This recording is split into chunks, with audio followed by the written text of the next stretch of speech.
My opponent says I'm playing the woman's card. Well, you know what I say? Feel me in.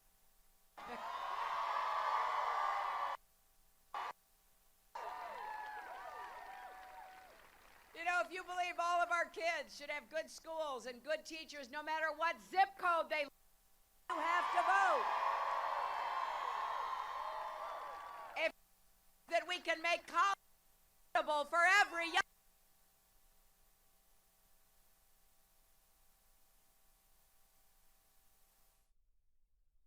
All right, guys, we are back up and running. We were just testing out some technical issues for tomorrow's Election Day coverage. We encourage you guys to stay with us all day here on News Now, Election Day coverage on Facebook and YouTube.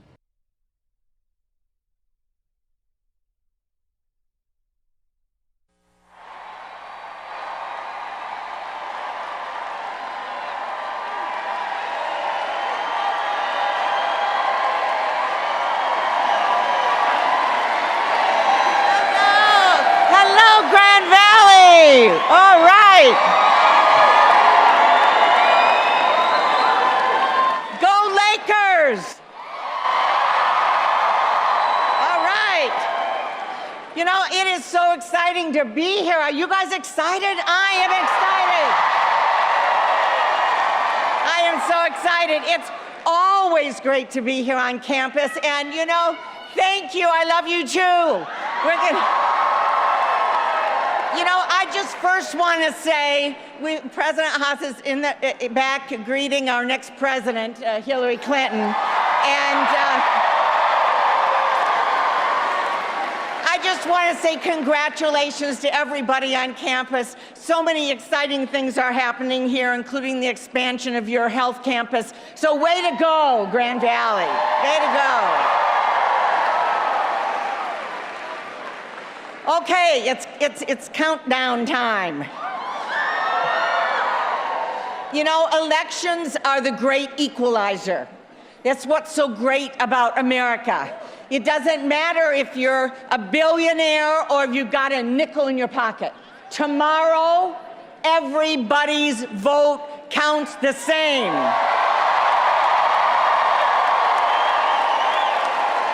One vote.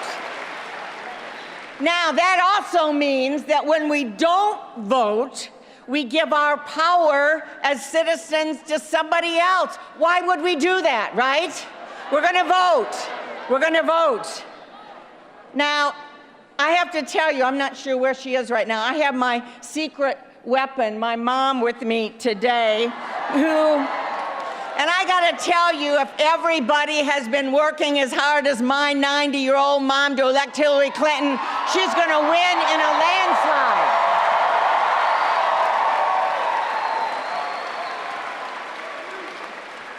Now, we all know there has never been a clearer choice in a presidential election. Heaven help us. But my friend Hillary Clinton has been creating positive change her whole life, fighting for children, for women, for working men and women, for civil rights, for human rights, for good-paying American jobs. That's what she has been doing, both as a citizen as well as in various elected offices. And the other guy has been living his whole life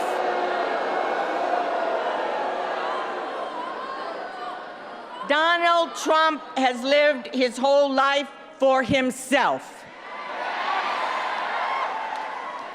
Now, I'm not going to say a lot about him, but I want to say one thing, because one of the things critically important to us in Michigan and in West Michigan is jobs. And we've got to make it clear that this guy has zero credibility on jobs. Zero credibility on jobs. He makes his furniture in Turkey, for God's sakes. He makes ties in China, suits in Mexico, shirts in Bangladesh. If he cares about American jobs, he'd close those foreign factories and bring those jobs home.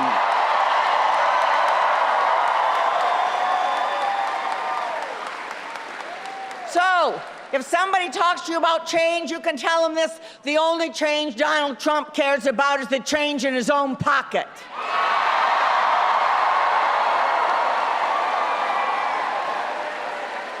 Now, the great news is we have a better choice, a once-in-a-generational choice tomorrow.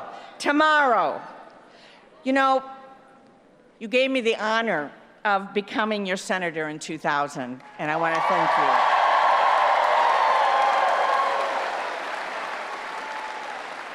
That was the same year that Hillary Clinton was elected to the United States Senate, and I saw up close how hard she works, how great she is to work with, how focused and dedicated she is to making things better in the daily lives of all families, of everybody.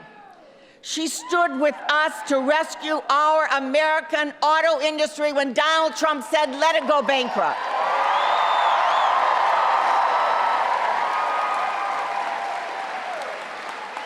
She knows we don't have a middle class unless somebody makes something and somebody grows something, including our great West Michigan fruits and vegetables. She gets it. And you know what? We don't have to tell her where the Great Lakes are and how important it is to protect them. And you know, I've had the opportunity to share some private moments with Hillary. The women of the Senate, Democrats and Republicans, get together on a regular basis. We're the only group that does. I'm just saying. And you know, we talk about our family and we talk about our faith. And I have to tell you, I'm not surprised that both Hillary Clinton and myself are United Methodists, and that we learned, anybody here United Methodists here? Have we got anybody? All right. And I know that she is motivated as I am about the words that say faith without works is dead, because you have to act, not just talk on what you believe in. And that's what Hillary has done her whole life. The measure of someone is the values and priorities that they live by throughout their life. And when she was on campus and graduating in 1969 at Wellesley College, I vaguely remember 1969, she was elected by the student class, the seniors, to speak for them. They'd never had a student speaker before. And she said a couple of things I think are really powerful in that speech. You might want to Google that speech and take a look at it.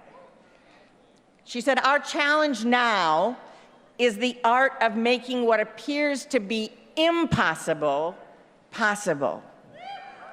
Hillary's life's work has been about making the impossible possible her whole life. Opening doors for children with disabilities so that they could go to school.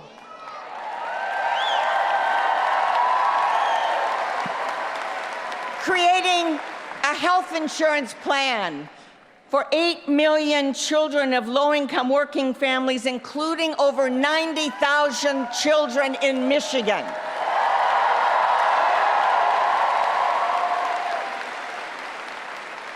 Standing up in Beijing, and I was proud to be there, saying to the world, the Chinese didn't want her to talk. Our own State Department was a little nervous about what our First Lady was going to say. And she stood up and said, "Women's rights are human rights, and human rights are women's rights."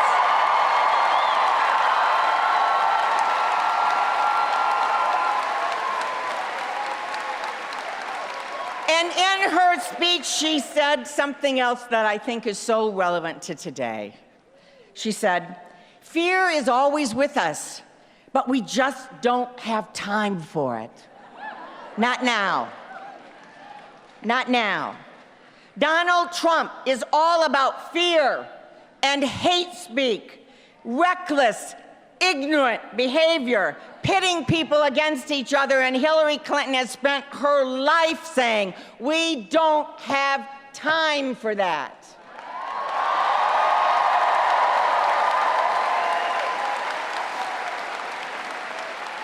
She knows. She knows it takes a village to create thriving, safe communities for our children. And yes, we are stronger together.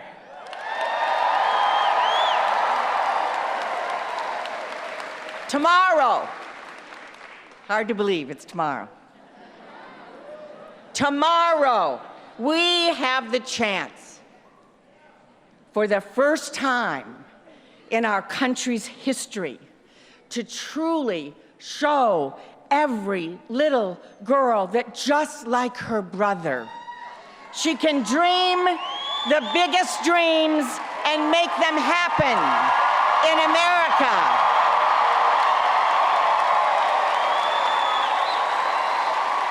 Please join me in a warm West Michigan welcome to the woman who will make us proud as the 45th President of the United States, Hillary Rodham Clinton.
It is great to be back in Western Michigan. Thank you.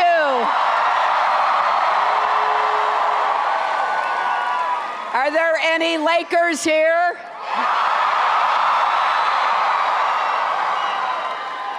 Oh my gosh, I am so thrilled to be here. I want to thank the president of this great university, Tom Hess, the faculty, the staff, the students.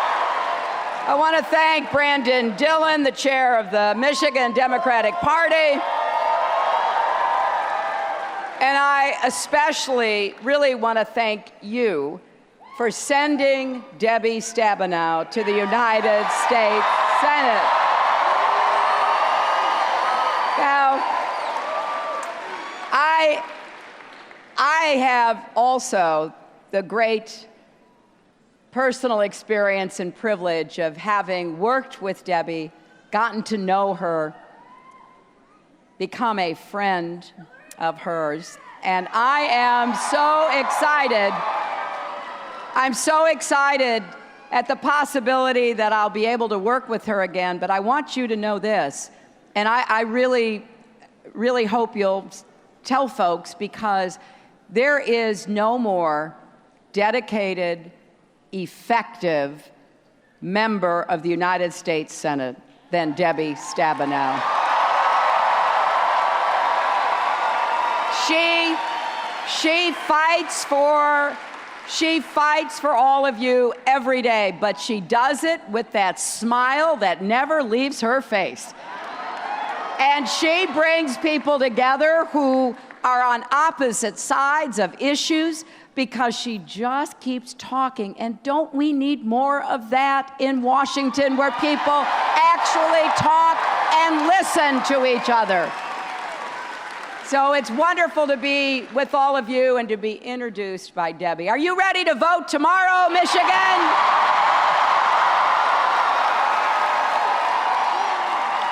Are you ready to help get your friends to vote tomorrow? Well, that is clearly the right answer because we have a really important election tomorrow. Now, the choice in this election could not be clearer. And I know that for many people, you've gone back and forth, you've thought about what to do, and I really respect that. But let me say this. This election is basically between division and unity in our country.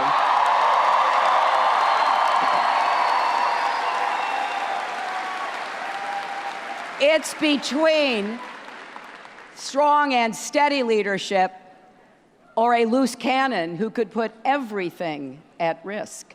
It is between an economy that works for everyone or one that is even more stacked for those at the top. And I want each and every one of you to be thinking through about all the issues you care about. Because although my name and my opponent's name will be on the ballot, those issues and those values are on the ballot as well. And as you think about what you care about and what you want your future to look like, you have to recognize this is a consequential election. You know, I have been privileged to know a lot of our presidents over the past decades and people who ran for president. I was privileged to know as a college student Gerald Ford.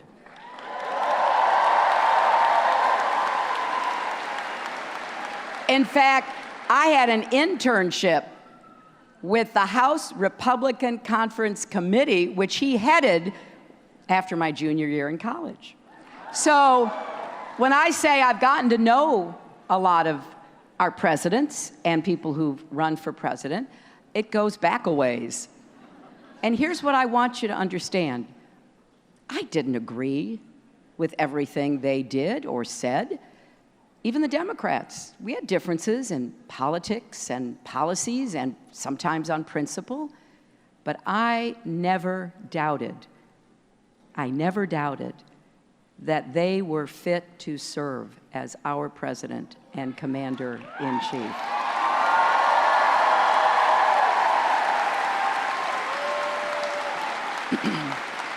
That's why this election is so different.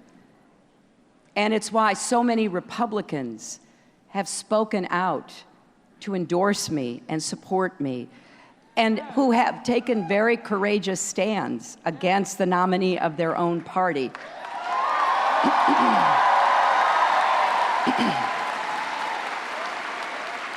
Because they believe that we must put country ahead of party when it comes to this election.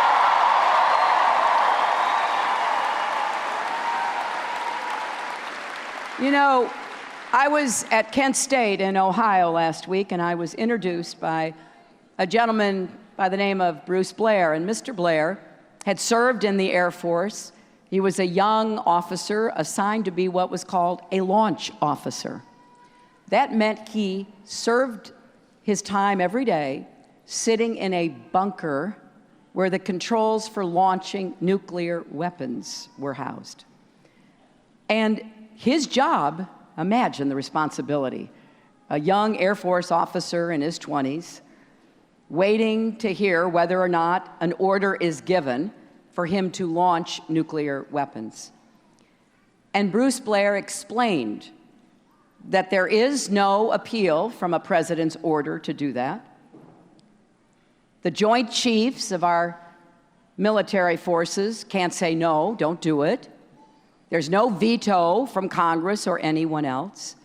And the time between the order being given and the actual launch is 4 minutes.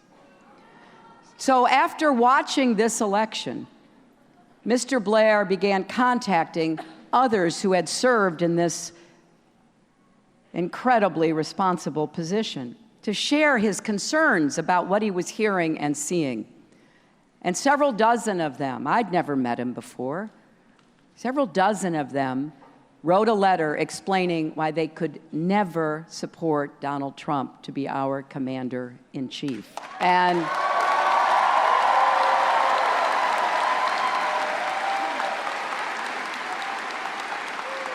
the awesome responsibility that is housed in one person is something I want you to think about between now and the time you vote.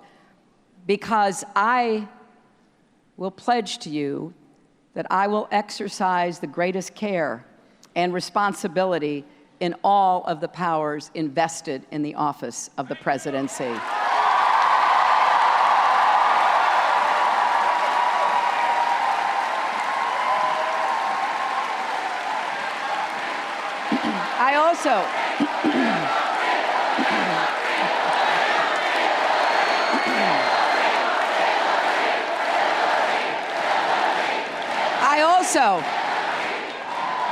I also want to pose to you a contrast in visions. Did any of you see the debates? Well, first of all, I did stand for 4.5 hours with Donald Trump on the stage, proving conclusively I have the stamina to be president of the United States.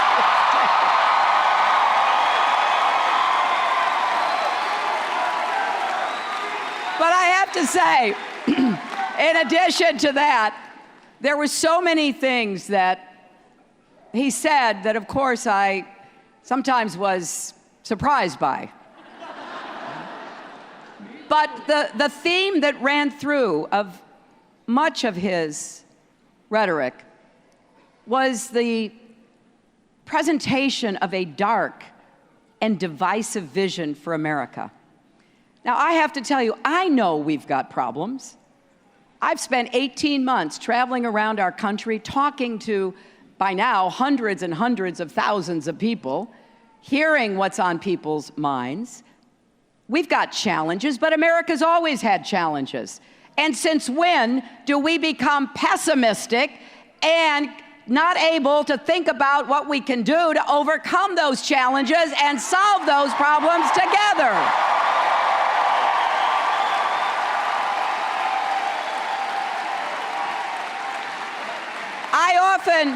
I often didn't recognize the country that Donald Trump was describing.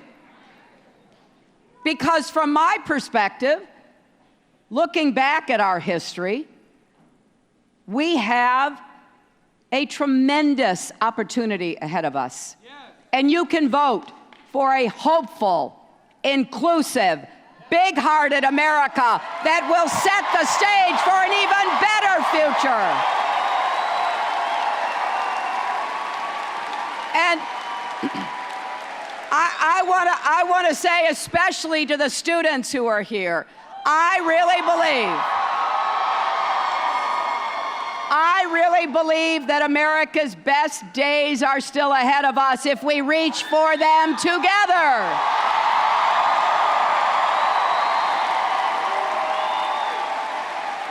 Make no mistake, our core values are being tested in this election, but my faith in our future has never been stronger. Last night in Manchester, New Hampshire, I was introduced by Mr. Khizr Khan.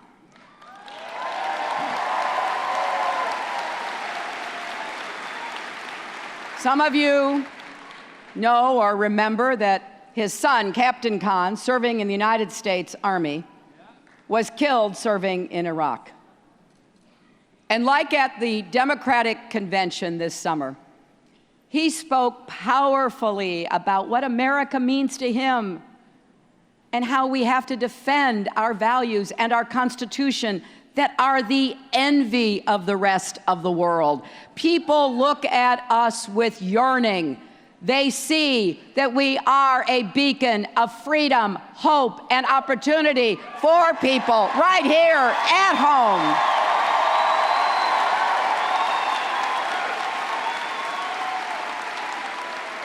And, you know, when I heard Mr. Khan speak at the convention, and I heard him again last night, I was so touched because what he said exhibited a love of our country. He said that when he started hearing Donald Trump speak and all of the things he said about so many people, not only Muslims, but African Americans and Latinos and POWs and women and so many people, when he heard it, he couldn't help but think.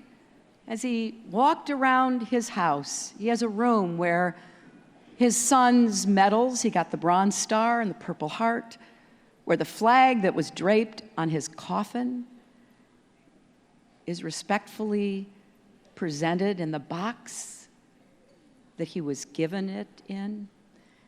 And he thought to himself, would there be any room for my son in Donald Trump's America? Think about that for a minute, because every single one of us has something to contribute to this great country. We are already great, but we can be greater, and we will be greater.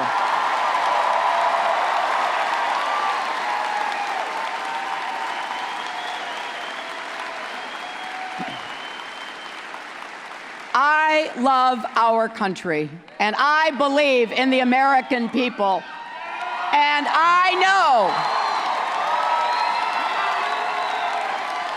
know there is nothing we can't do when we make up our minds.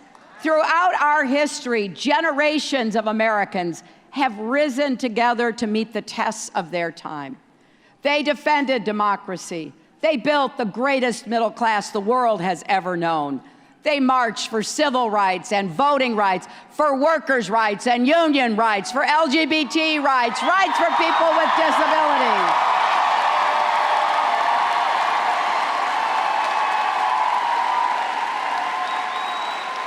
And now we've got to come together, and we have to prove we can meet the challenges of our time. We've got to get the economy working for everybody, not just those at the top.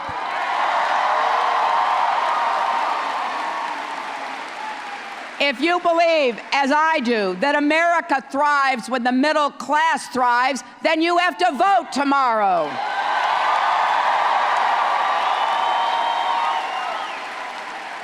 We are going to make the biggest investment in good-paying jobs since World War II.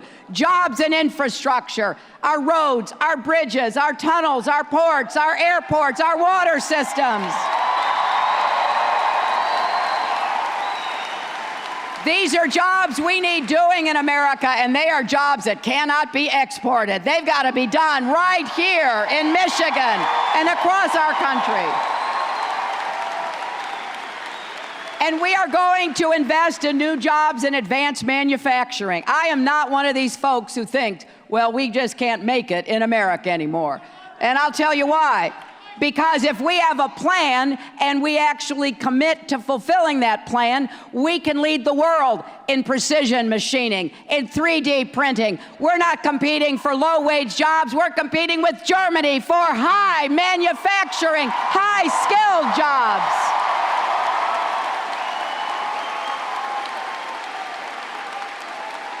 And we are going to have clean, renewable energy jobs as a way to fight climate change.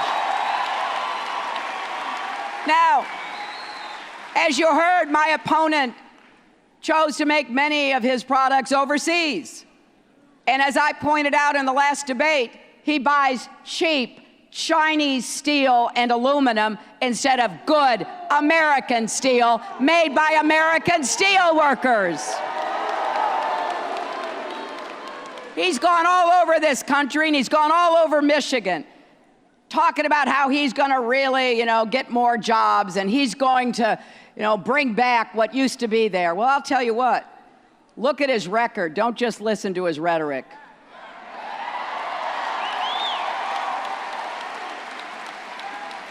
Because I have a different idea. We're going to invest in America again. And for everybody who is frustrated, and anxious and maybe even angry because they feel left out, left behind, that America's not working the way it should. I understand that. I understand that. I represented upstate New York for 8 years. And you know, I saw firsthand a lot of the loss of jobs and factories picking up and moving out. But I also realized that anger is not a plan. You got to come together and figure out what is it we're going to do to bring new jobs back and create more opportunity for people.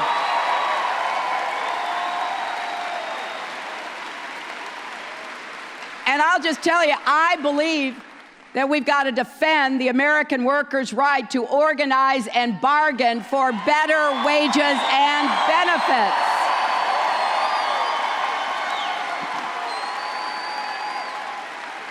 We're going to get incomes rising here in Western Michigan and across this state.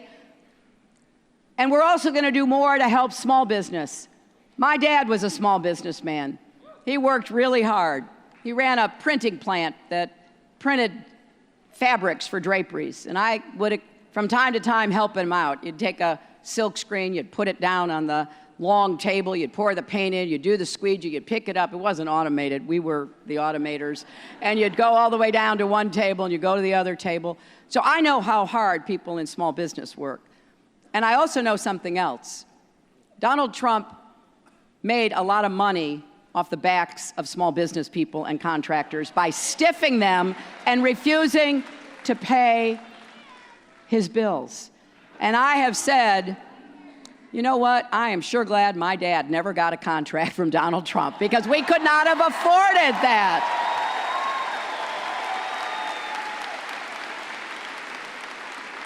But it's not just enough to grow the economy. We have to make it fairer. And if you believe we need a fairer economy, then you have to vote. I think the best antidote for whatever ails a person is a good job. I believe in hard work. That's how I was raised. But I also believe if you work hard and you work full-time, you shouldn't still be in poverty at the end of the year. And I want to raise the national minimum wage.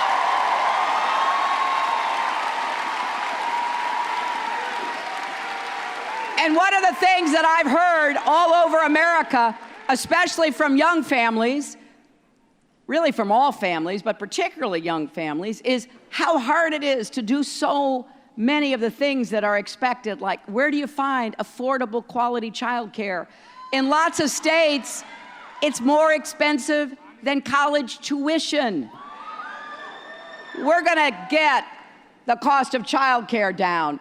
We're going to have a paid family leave program so that when you have a sick relative or you're sick, you won't lose your job. You know, I saw the folks over there holding up the Tim Kaine sign, and I really appreciate that. Thank you. You know, thank you. I got to tell you, Tim and I were in Pittsburgh last month, and it was a big crowd, and we couldn't get everybody in like today. And so Tim went out to say hello to people, and he saw a woman holding a baby, probably about 3 years old. And he stopped to talk to her, and she said, I came here because I wanted to tell you and to tell Hillary Clinton what happened to me. She said, I had my baby. It was a hard labor and delivery, and I needed some time off. And I called my boss and said, you know, the doctors want me to take some time off, and so I won't be in for, I think she said, like 2 weeks. And they said, okay, you're fired. That is legal in America still. And what that does is to say, wait a minute, do we really value children? Do we really value families? And we've got to have a system that is fair to employers and fair to employees, because you got to be able to balance work and family in today's America.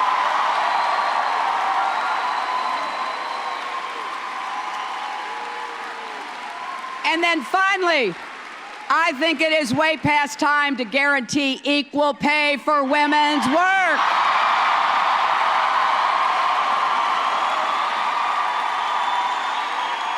And you know, I got to say that this always gets a huge round of applause, as you can tell. But this is not just a woman's issue. It's a family issue. If you have a wife, a mother, a sister, a daughter who's in the workforce, you want her to be paid what she deserves to be paid to help you and your family.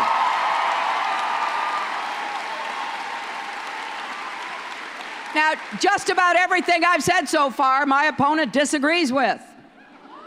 And whenever I talk about affordable child care and paid family leave and equal pay, he says I'm playing the woman's card. And you know what I say? If that's the case, then deal me in.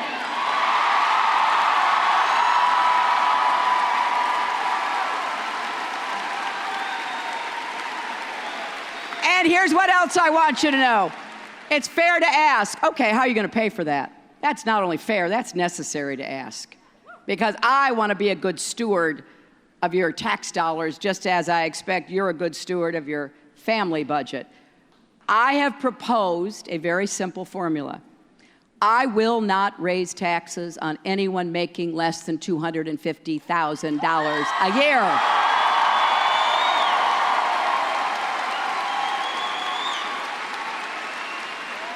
And for small businesses, we're going to cut your taxes because I know a lot of small businesses need that kind of tax relief. So instead, we're going where the money is, to the millionaires and the billionaires and the big corporations.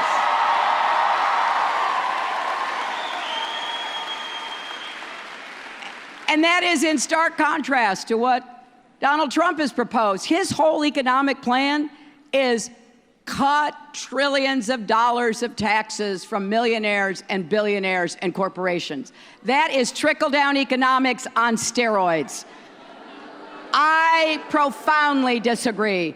I think the way you build an economy is from the middle out and the bottom up, not from the top down.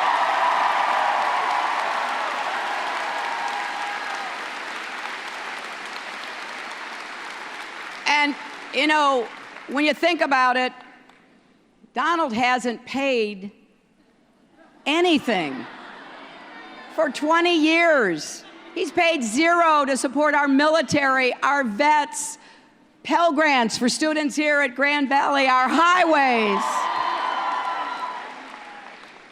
And I'm still pondering, I am just pondering how anybody can lose $1 billion in 1 year. Especially when you're running casinos. I do not understand that. But that will be one of the mysteries in this campaign because he's not going to release his tax returns between now and the time you start voting. And that sort of suggests there must be something really terrible in those tax returns because everybody else for more than 40 years has released them. So we'll still wonder. But what we know is his economic approach will cost us jobs, not create jobs. And we can't afford that. We need to keep building. We have recovered from the worst financial crash since the Great Depression, but we're not where we need to be yet. The last thing we need is a failed economic policy coming back in and pushing us back down and depriving people of the jobs that we want to create.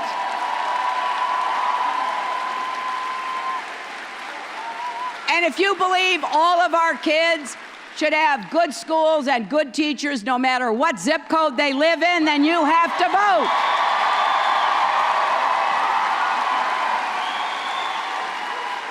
And if you believe college should be affordable, you have to vote.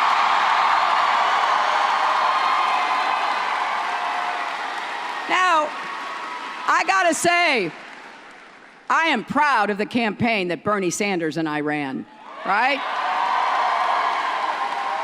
It was a campaign about ideas and issues, not insults. And when it was over, we actually got together. What a novel idea. We wanted to figure out how we can work together to actually produce on some of the goals that we both shared. So Bernie and I worked on this plan together. Public colleges and universities should be tuition-free for everyone who makes less than $125,000 a year.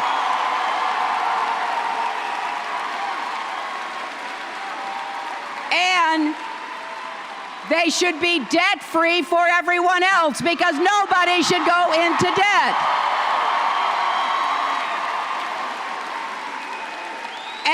And if you have gone into debt, if you're among the millions of Americans who are struggling, as I see some hands pointing in the air, paying back your student debt, we are going to help you pay it down and pay it off.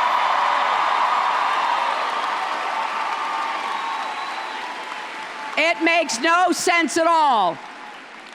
We have interest rates that are really low right now. You buy a car for what, 1 or 2%. You can get a house for 3, 4%.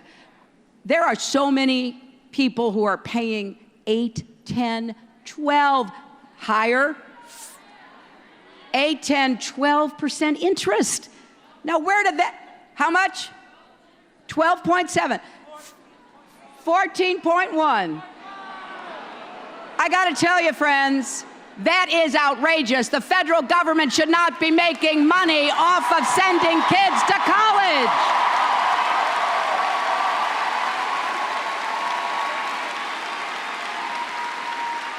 I can't wait to roll up my sleeves with Debbie and Bernie, and we're going to get to work right after this election if I am fortunate enough to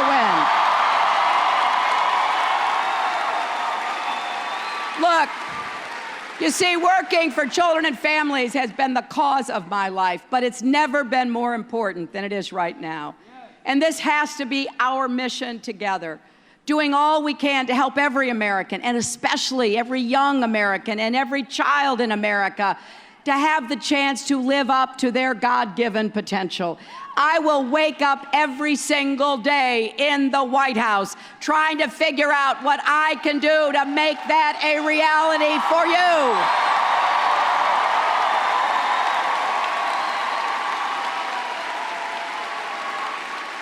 So after tomorrow, the work will begin, and one of the highest priorities that I feel an obligation to address is how we bring our country together. A lot of people say we've got to heal our country, or as the Bible says, repair the breach, because we have so much divisiveness right now. We've got to start listening to each other, respecting each other. Now, I know it is unusual, I admit, for somebody running for president, especially the day before an election, but I've been saying this for months, to say that we need more of two things right now. We need more love and kindness in America.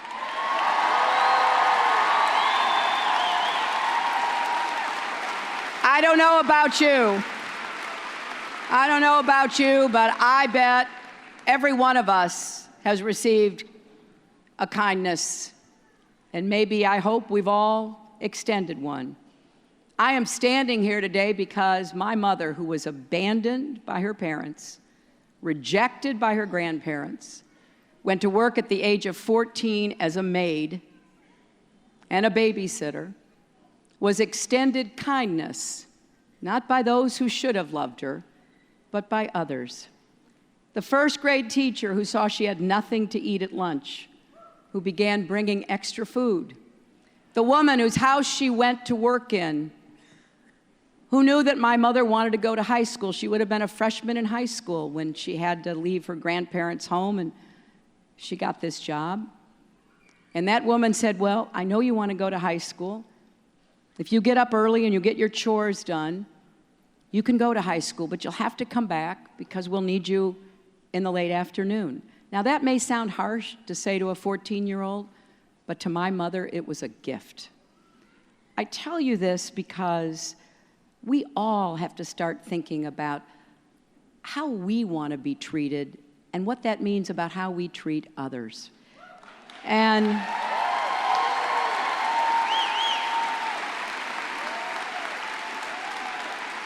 you know, there's a version of the golden rule in every major religion.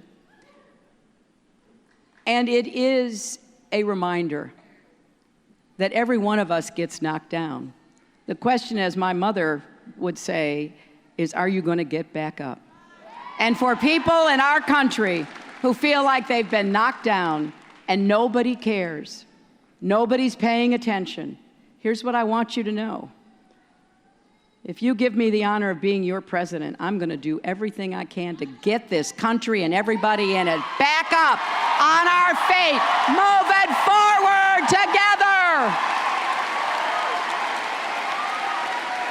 Because I want to be a president for all Americans.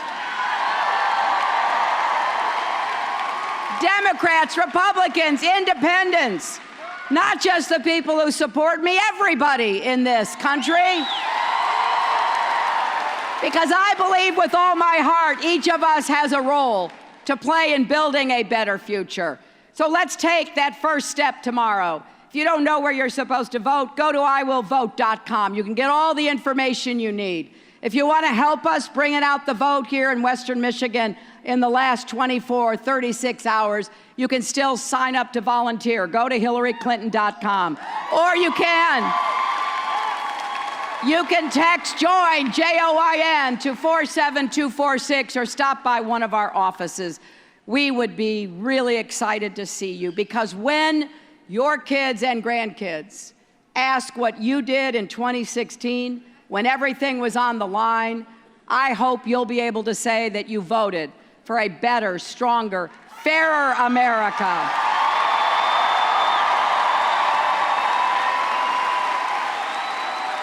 An America where we build bridges, not walls.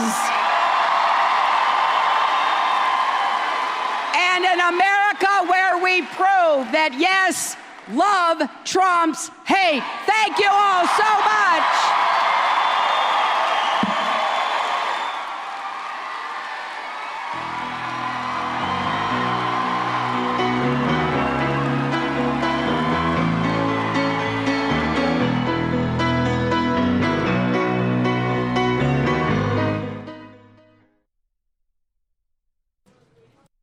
All right, everybody. Well, that was Hillary Clinton speaking live.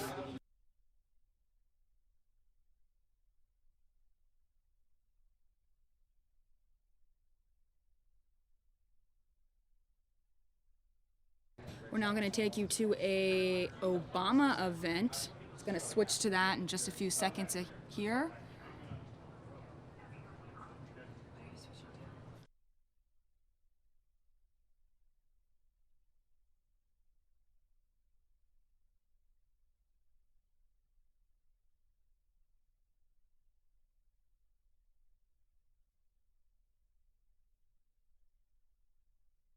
Again, we're taking you now to a live event where President Obama is about to speak. Yes, we vote.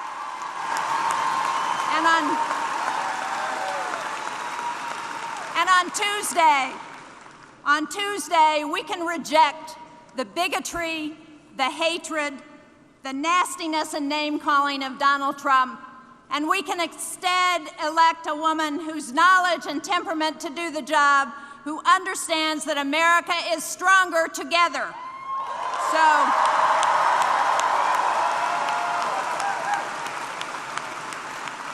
So we are going to make history again come tomorrow, because we are going to elect Hillary Clinton, the next president to follow Barack Obama.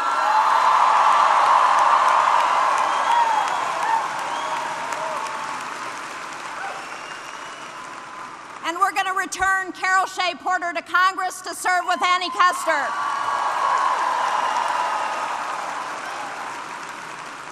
And send Colin Van Ostern to the corner office in New Hampshire.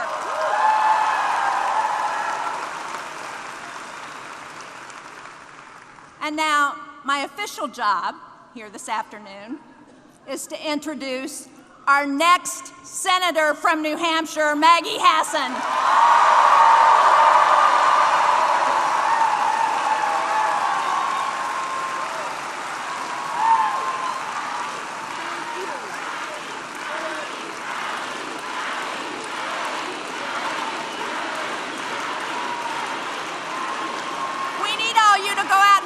tomorrow. So we have seen the great job Maggie has done as governor. She's been a problem solver. She's been able to work across the aisle in a bipartisan way. We need that kind of pragmatic doing in Washington to take action. And I can't wait to have her come because I know that she's going to do her job in Washington and that I'm no longer going to have my vote canceled out half the time because New Hampshire needs 2 votes.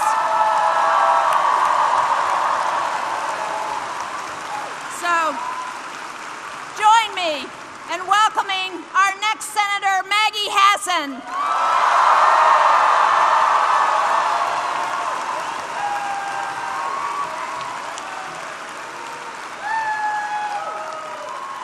Thank you all. Thank you, Jeanne Shaheen, not only for the introduction, but for your service and your leadership.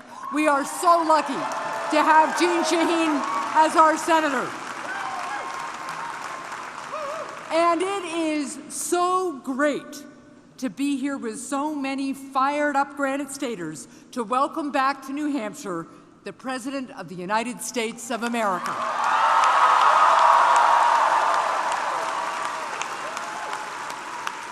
And I know that all of you are ready to elect Hillary Clinton and Democrats up and down the ticket on Tuesday.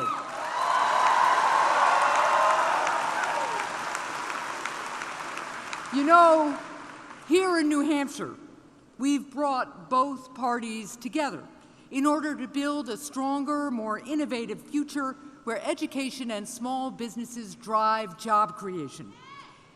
And don't you think it's long past time for Washington to take the same approach? I'm running for the United States Senate because I want to see a future where everyone who works hard has an opportunity to get ahead and stay ahead, where our middle class is growing and thriving, and parents can feel confident again that their children are going to have a better future. There is a clear choice. Thank you. There is a clear choice in this election. Do we keep going with a senator who repeatedly votes with the corporate special interests? Or a new senator who sides with the people of New Hampshire?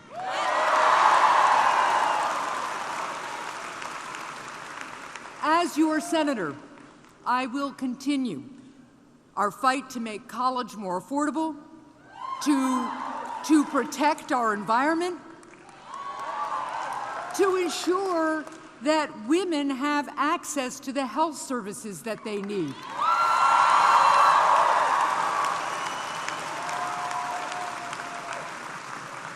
And to keep America safe.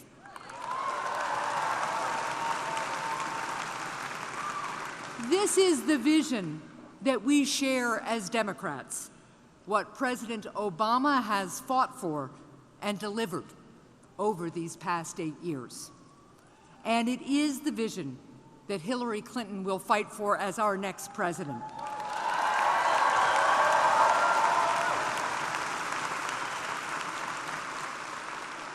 I have seen the energy and passion of so many of you at field offices all across our state.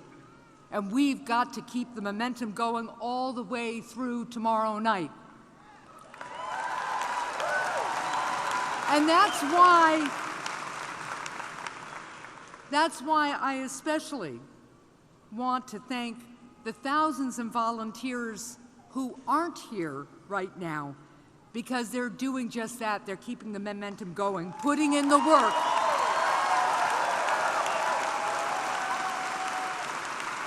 They are putting in the work we need to do now to ensure success tomorrow. So I have to ask those of you who are here, are you ready to make even more calls? Yes? Are you ready to knock on even more doors? Are you ready to keep working during these last critical hours to ensure a brighter future for all Americans? Yes. I know you're ready, and I know you won't let up now. The future of our great state and our great country, a cause bigger than each and every one of us, is on the line here. So thank you. Let's get back to work and let's win tomorrow and build a brighter future. Thank you.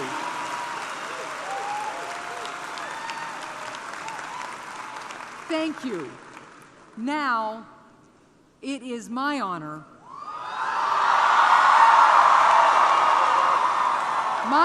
to welcome back to New Hampshire the President of the United States.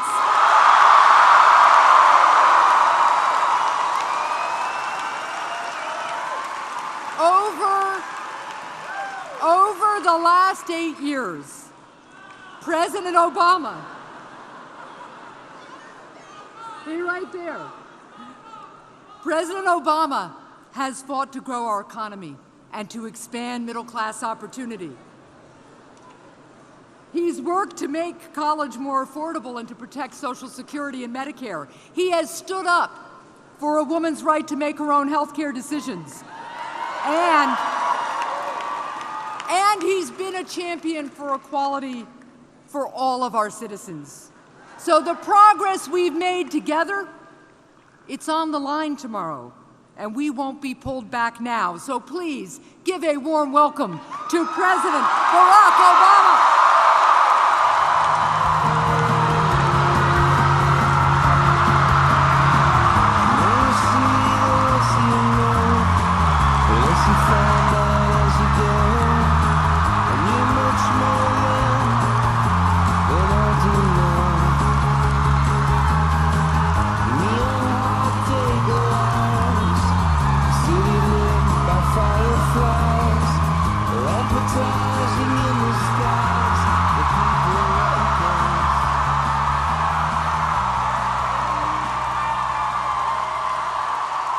Hello, New Hampshire.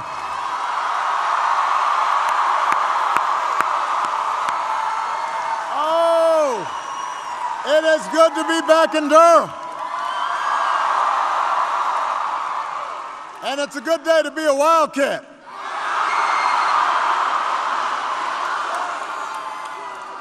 Say every day is a good day to be a Wildcat. Can everybody please give it up for our outstanding public servants, your Senator Jeanne Shaheen, Representative Annie McLean Custer, and 2 women you can send to join them in Washington, your governor and next United States Senator Maggie Hassan, and your next Congresswoman Carol Shea Porter. Your next governor, Colin Van Orsten. And give it up for 2 great friends of mine, former Congresswoman Gabby Giffords and her husband and former astronaut, Mark Kelly.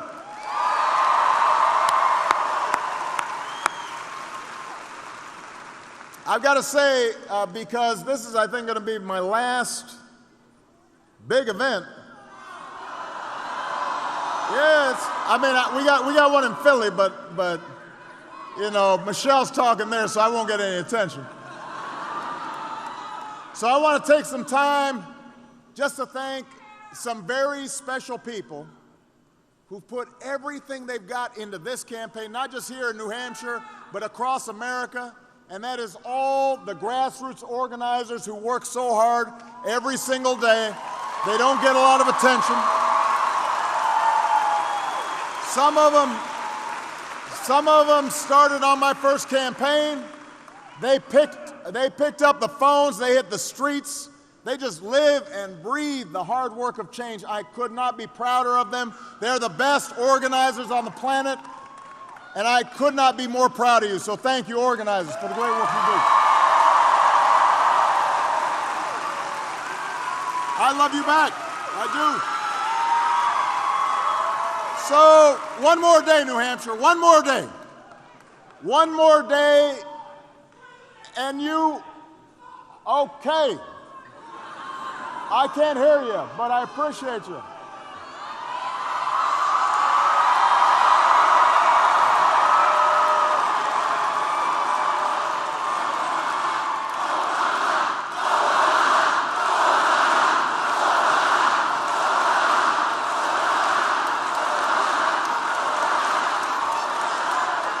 So, I love you too, I do.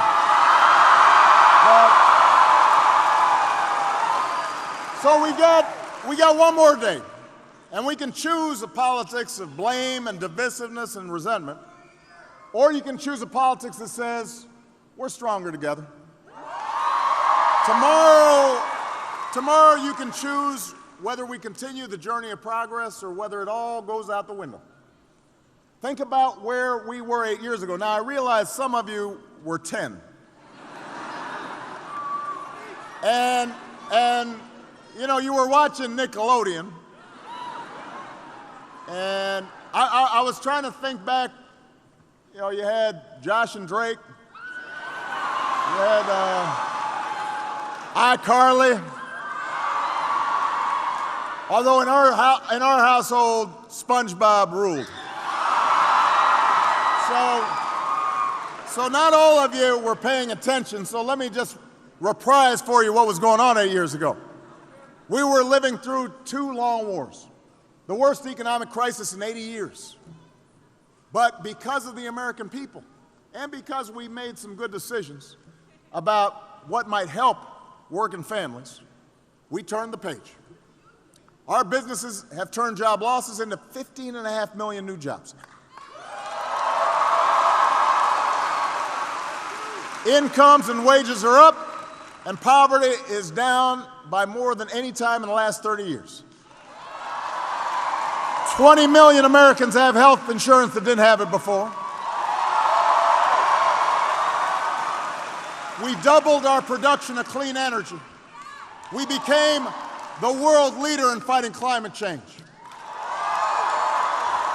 We brought home more of our men and women in uniform. We took out Osama bin Laden. Marriage equality is a reality from coast to coast.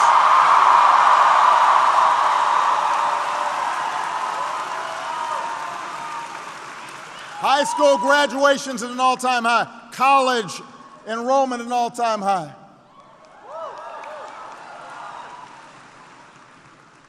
And over these 8 years, across all 50 states, I've seen what always has made America great. I've seen you, the American people, not just Democrats, but people of every party, people of every faith, who know that we're stronger together. Young people and old, black, white, Latino, Asian, Native American, people with disabilities, gay, straight, all pledging allegiance to the red, white, and blue. That's the America I know. That's the America I love. And there's one candidate in this race who has devoted her life to that better America, the next President of the United States, Hillary Clinton.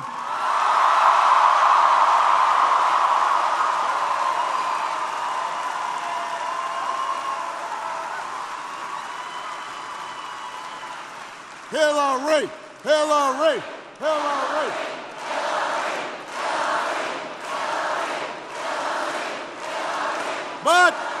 But, make no mistake, all that progress goes down the drain if we don't win tomorrow. And New Hampshire, you know, it's a small state, but it's an important state. There are some scenarios where Hillary doesn't win if she doesn't win New Hampshire. So it depends on you. I know there's been a long campaign, and I know it's been full of negative ads and distractions and noise. I want you to tune all that out. I want you to focus, because the choice you face when you step into that voting booth could not be clearer. Donald Trump is temperamentally unfit to be commander-in-chief. This is not This is not just my opinion. This is the opinion of a lot of Republicans. Think about it. Over the weekend, his campaign took his Twitter account away from him. If your closest advisors don't trust you to tweet, how can you trust them with the nuclear codes? You can't do it. Am I wrong about that?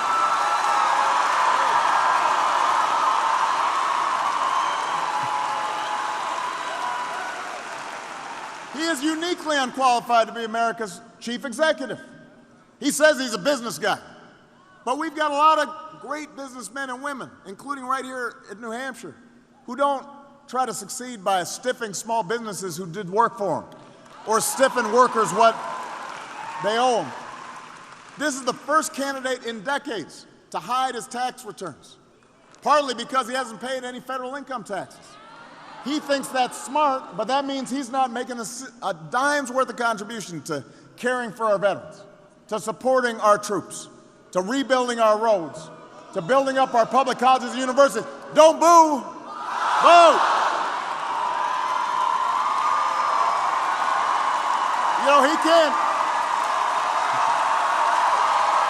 He can't. New Hampshire, Donald Trump can't hear your boos, but he can hear your votes. He's got nothing serious to offer on jobs. There hasn't been enough talk about this economy in this election. And you know why? Because we've created jobs for 73 months in a row now. Wages are rising. Just last week, the unemployment rate was at 4.9%. That's near the lowest levels in nearly 9 years. So, Donald Trump generally avoids facts or he just denies them. So he said, this is a disaster. A disaster? Listen, I just came from Michigan. You want to know what a real disaster looks like? Think back to that state and what we were dealing with 8 years ago. The American auto industry was flat on its back. Unemployment was soaring. Today's plants across that state and across the region that were shut down, they're now doing double shifts. And you know what Donald Trump's idea was?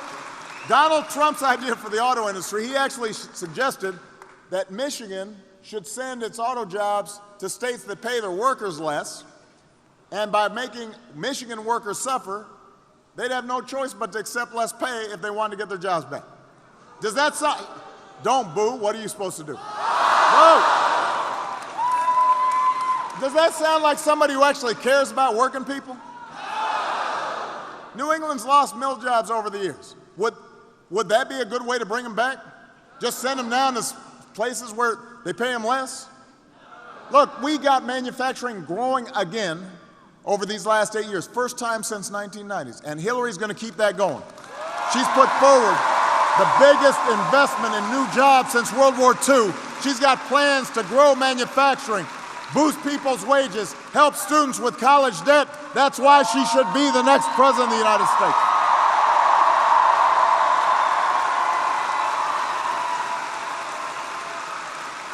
And New Hampshire, let me tell you something I've learned about this job. Who you are, what you are, that doesn't change once you get into the Oval Office. It magnifies who you are. It shines a spotlight on who you are. But if you denigrate minorities when you're running for office, if you call immigrants criminals and rapists when you're running for office, if you mock people with disabilities and treat women as objects, calling them pigs and dogs and scoring them on a 1 through 10 test, if you do that when you're running for office, that's how you'll conduct yourself in office. If you insult POWs and talk our troops down, if you say you know more than our generals when you can't tell the difference between a Shia and a Sunni, that's how you'll conduct yourself as commander-in-chief. You know, it's bad enough being arrogant. It's bad being arrogant and not knowing anything.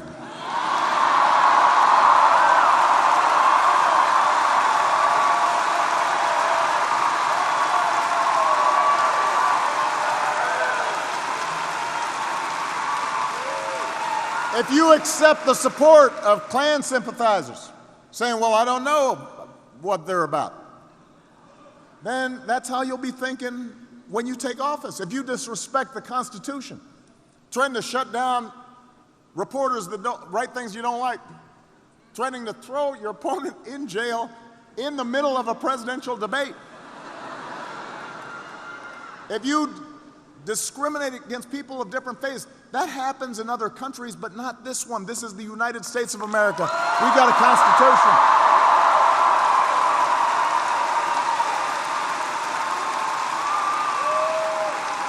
You know, his buddy Putin may think that's okay. I don't think it's okay.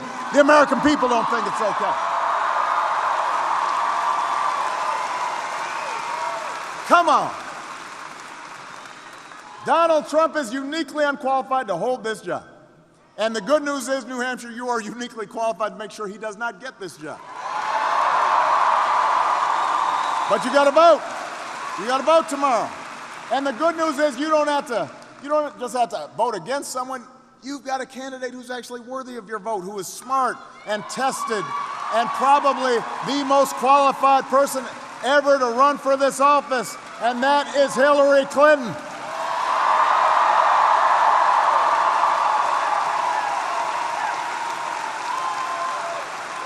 You know, I've got to say, since my name's not on the ballot, there are times where I've been just kind of trying to bite my tongue, but there's a lot about this election that has not been on the level. But I'm going to level with you right now. The way campaigns have gotten, we've come to accept crazy stuff as normal.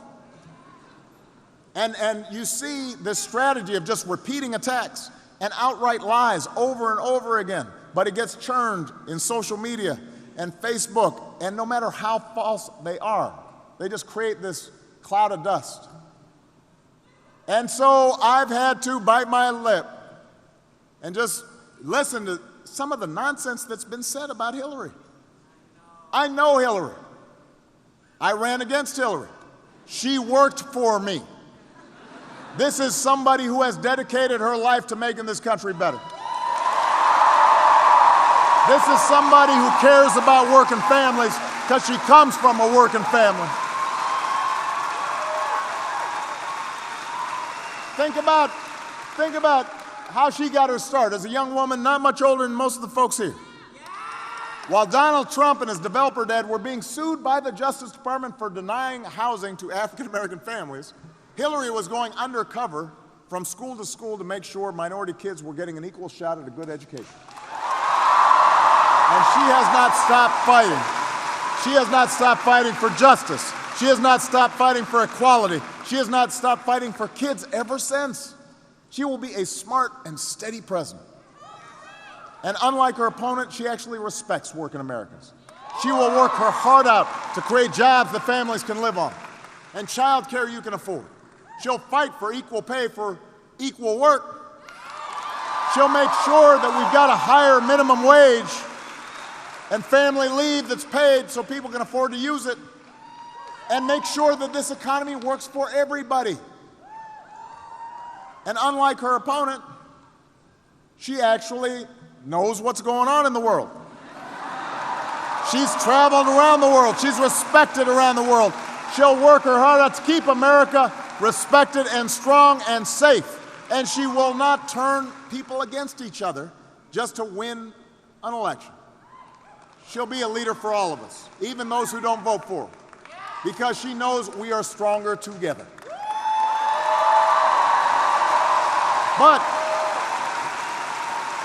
New Hampshire, if you want Hillary to continue the progress we've made, she's going to need allies in the Senate, allies like Maggie Hassan. You cannot just stick her with Republicans in Congress who are already promising even more unprecedented dysfunction in Washington. More shutdowns, more obstruction, more repeal votes, years of hearings, years of investigations. Some are saying they'll block all Supreme Court nominations. Don't boo. I mean, apparently they think only Republican presidents should nominate judges. If you think voting for endless gridlock is a good slogan, you should vote for the Republicans. And by the way, Maggie's opponent, I gather she's kind of running like maybe she's a Democrat all of a sudden. But in Washington, she supports Mitch McConnell. In Washington, she supports a majority that has consistently been about saying no to everything. She supports eliminating health care for 20 million Americans who already have it. So don't buy that okey doke. There's a clear choice involved here. Maggie Hassan will make sure we've got a Democratic majority to work for the things you care about. Her opponent will not. It's a clear choice. America can do better than gridlock. And if you care about creating jobs, you care about child care they can afford, you care about equal pay for women and higher wages for workers, then you've got to vote for Democrats up and down the ticket. People like Hillary, people like Maggie, people who will put you ahead of politics, who will involve all of us in the work of moving this country forward. And that's ultimately what this comes down to, New Hampshire. You know, the most important office in a democracy is not president, it's not senator, it's not governor or mayor, it's citizen. That's the most important office. That's why we don't talk about I, we talk about we. We the people. We shall overcome. Yes, we can. I didn't say yes, I can. I said yes, we can.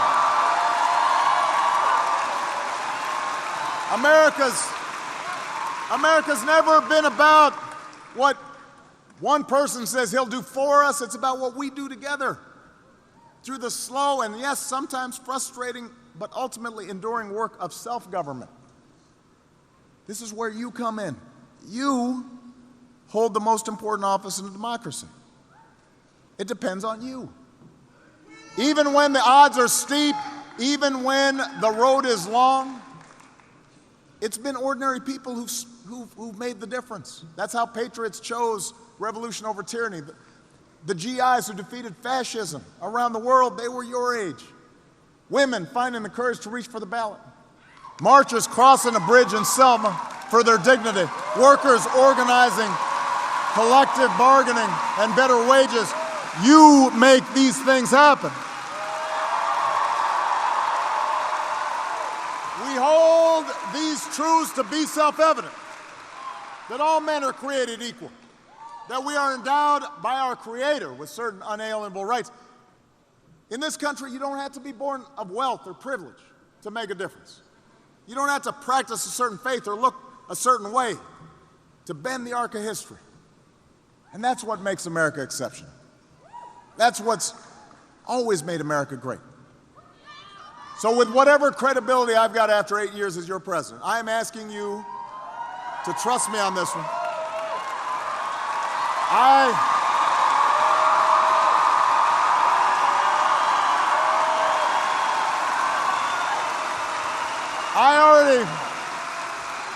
I already voted for Hillary. We got early vote in Illinois. I already voted for her. I'm absolutely confident that when she's president, this country will be in good hands. And I'm asking you to do the same. And especially the young people who are here today. You know, it isn't that often in life you'll discover where you just know you can make a difference. It's not that often where you have a chance to shape history. The world is watching us right now. This is one of those moments. Don't let it slip away. Don't give away your power. You have a chance to send a clear signal. We are not divisive. We're not mean-spirited. That's not what America's about. We're not going to go backwards. You can elect a leader who spent her life trying to move this country forward. Our first female president. A president who will be an example for our daughters and for our sons and send a signal there is no glass ceiling. Anybody who works hard and cares enough can achieve. And now, after months of campaigning, after all the rallies, after all the ads, it all comes down to you. This is out of Hillary's hands now. It's out of my hands. It's out of Michelle's hands. It's out of Maggie's hands or Jean's hands. It's in your hands. The fate of our democracy depends on what you do when you step into that voting booth tomorrow. It depends on whether you're telling your friends and your neighbors and your relatives that they have to go and exercise this power, this legacy. Don't dare fall for this easy cynicism that says my vote doesn't matter or politicians are all the same, because they're not. Hillary's opponent wants you to think that. Folks, Mitch McConnell wants you to think that. They don't want you to vote. In some states, they've made it harder for you to vote. But your vote does matter. I won some states by 2 votes a precinct. Your voice makes a difference. And if you don't believe that, I want to leave you with one last story. I want to leave you with one. I want to leave you with one last story, and this is for the young people here. This is for the young people here, so I want you to pay attention. Now, because a lot of you won't remember this, but when I ran for the presidency in 2008, the truth is that not a lot of people gave me a chance. You know, I was a skinny guy with a funny name. And when I look back at the pictures of me speaking back then, like, I look really young. So initially, when we started the campaign, the odds weren't for us. And we had a lot of states to cover, and I had never run a national campaign. And so we had to try to get any support we could, any endorsements we could. So I fly down to South Carolina. I go down to South Carolina for some state legislator's banquet or something, and I'm sitting next to this state legislator, and she hasn't made an endorsement yet. And I ask her for the endorsement. That's what you do when you're kind of trying to get support. And she says, you know what, Obama, I like you. You're a little young, a little green behind the ears, but I like you. I will endorse you if you come to my hometown of Greenwood, South Carolina. So I must have had a little too much wine, because I just said okay on the spot. I was feeling a little desperate, didn't have a lot of endorsements, a lot of support back then. So fast forward, about a month and a half later, I've been working in Iowa, I've been coming up to New Hampshire, I've been I've been calling people and trying to raise money, and I'm exhausted. Haven't seen my family. I'm a little grouchy. And I fly down to South Carolina, down to Greenville, and I get in about midnight, and I'm exhausted. I'm dragging my bags through the little airport terminal and get it to the hotel, and all I want to do is sleep. And suddenly, right as I get to the door, I get this tap on my shoulder. And I turn around, and it's one of my staffers. Said, Senator, because back then I was just Senator. Said, Senator, you do know that you got to wake up at 6:30 tomorrow morning, right? I said, what do you mean? He said, well, remember that state legislator you met? You promised you'd go out to Greenwood? Well, that's tomorrow. So I'm muttering under my breath. I'm not happy. I go in, just fall out. Alarm goes off, and I feel terrible. I am exhausted. Think I'm coming down with a cold. I open up the curtains. It's pouring down rain outside. Pouring down rain. Horrible day. I make myself some coffee, and I get the newspaper outside my door and open it up. There's a bad story about me in the New York Times. I get dressed, shave, walk out, just kind of still groggy, still staggering. My umbrella blows open. That ever happened to you? As I'm walking out, and I get soaked. I'm just soaked.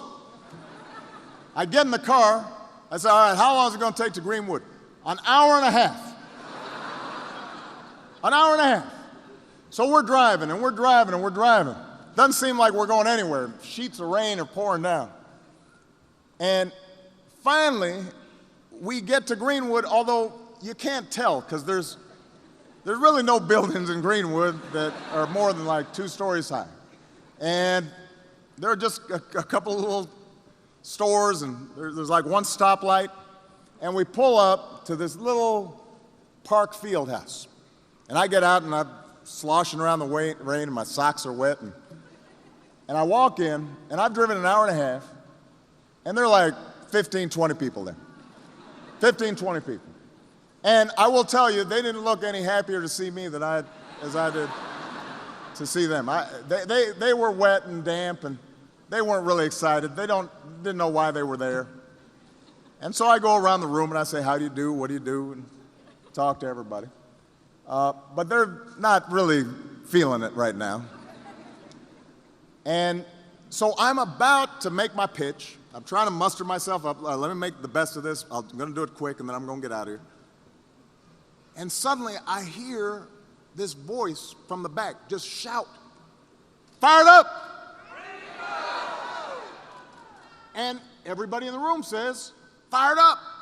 And I say, "Ready to go." And then I hear the voice say, "Ready to go!" And everybody in the room says, "Ready to go." And I don't know what's going on.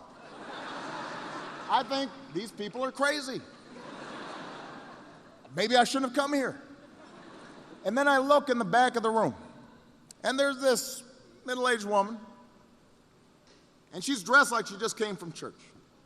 She's got a big church hat, and she got, I think, a gold tooth. Turns out she holds a position in the local NAACP office, and also, I'm not kidding you, is a private detective. This is a true story. She's like she's like a private eye. Although it's hard to think that you wouldn't see her coming. She's very colorful, and she's grinning at me. And apparently, she is known wherever she goes by saying this chant, "Fired up." And everybody knows her, so they know that when she says "fired up," they've got to say "fired up." And when she says "ready to go," everybody's got to say "ready to go." And this is what she does. Every meeting she goes to, she does this thing, which is kind of strange. So the thing is, though, she keeps on doing it. And everybody keeps on, she says "fired up," and they say "fired up," and "ready to go, ready to go." But the interesting thing is, after a while, I'm starting to get kind of fired up. I'm starting to feel like I'm ready to go. And all those negative thoughts and all those bad memories start kind of drifting away. And we have a great meeting with these 20 people. And they all say, "We're going to support you. And we're going to go out there and work." And even after we left Greenwood, the rest of the day, all the campaigning, when I saw my staff, I said, "Are you fired up?" They say, "I'm fired up, boss." "Are you ready to go?" I'm ready to go. And it just goes to show you how one voice can change a room.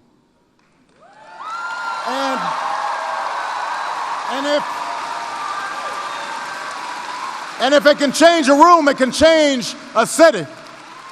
And if it can change a city, it can change a state. And if it can change a state, it can change a nation. And if it can change a nation, it can change the world. So I just have one question for you, New Hampshire. Are you fired up? Ready to go? Fired up? Ready to go? Fired up? Ready to go?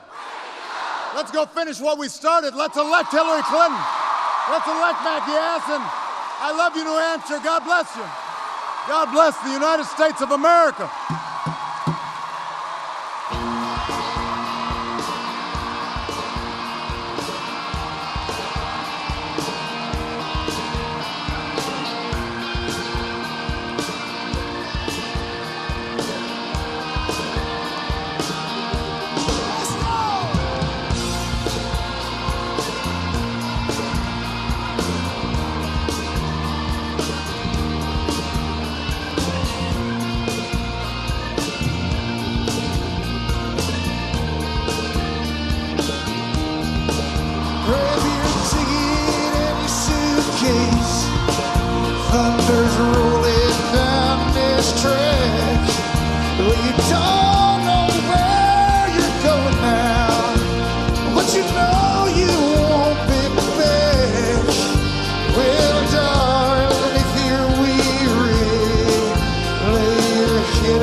All right, everybody. Well, that was President Obama speaking live in New Hampshire. Coming up in just a little bit, we have a Donald Trump rally in Pennsylvania.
Again, if you guys are just joining us, this is the end of a live President Obama rally for Hillary Clinton in New Hampshire.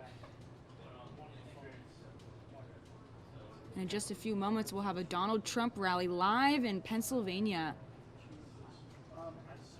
This is in Scranton, Pennsylvania.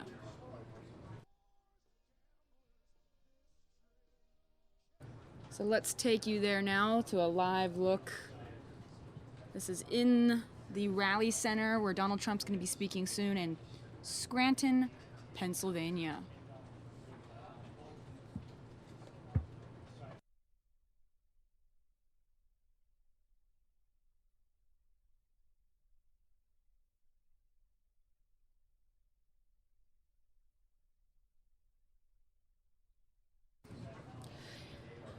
Yesterday, Democratic nominee Hillary Clinton got a little bit of a pre-election present.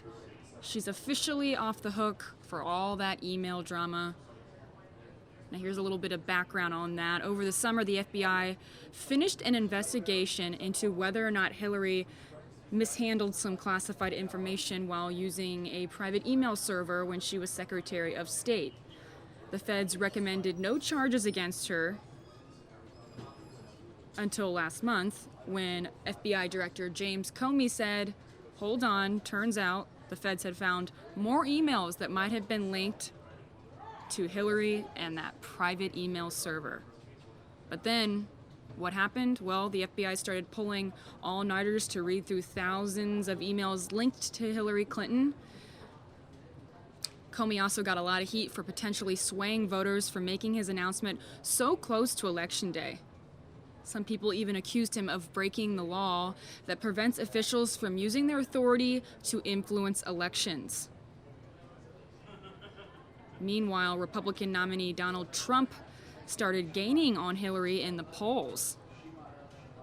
So where are we now? Well, yesterday, James Comey said Clinton's emails are Clinton herself is in the clear. Again, he wrote a letter to Congress saying that after reviewing the new emails, the FBI still recommended no charges. Apparently, a lot of the emails were just copies of the ones FBI had already seen. Now, Clinton's camp is saying, glad this is over, and Donald said the system is still rigged. As you guys know, Election Day is tomorrow, so the timing of this announcement means Hillary's doing a few happy dances, hoping to win back any voters she might have lost in the past week. And Trump's trying to keep those voters that he gained. He'll be holding a rally here soon in Scranton, Pennsylvania. The lights are off right now. It's a little dark in there, but soon he will be taking the stage. So we'll see what he has to say.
Now, this is not Donald Trump's first stop in Pennsylvania from this week. He was recently in Hershey, Pennsylvania, where he held a rally and even called for a doctor at this rally when one of the audience members almost fainted. So I'm going to put it in the upper right hand corner for you guys so you can see this rally from Hershey, Pennsylvania. And again, live, we are just waiting for him to take the stage in Scranton.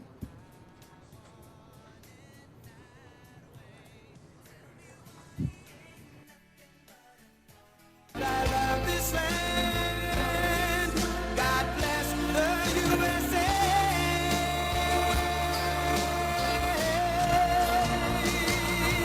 I'm proud to be an American, where at least I know I'm free. And I won't forget the men who died, who gave that right to me. And I gladly stand up next to you and defend her. Wow.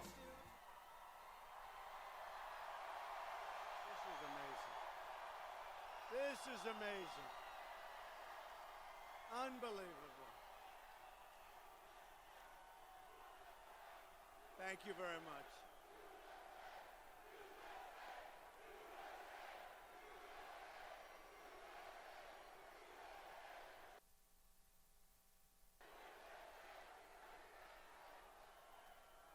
Thank you very much, everybody. This is amazing. And you know what? We have 7,000 people outside trying to get in. Can you believe it? In 4 days, we are going to win the great state of Pennsylvania, and we are going to win back the White House. We are going to win it back. Unbelievable. Look at this. Maybe because I went to school in Pennsylvania. Maybe that's the reason. Maybe. My kids went to school in Pennsylvania. Smart place, Pennsylvania. Real change begins with immediately repealing and replacing Obamacare.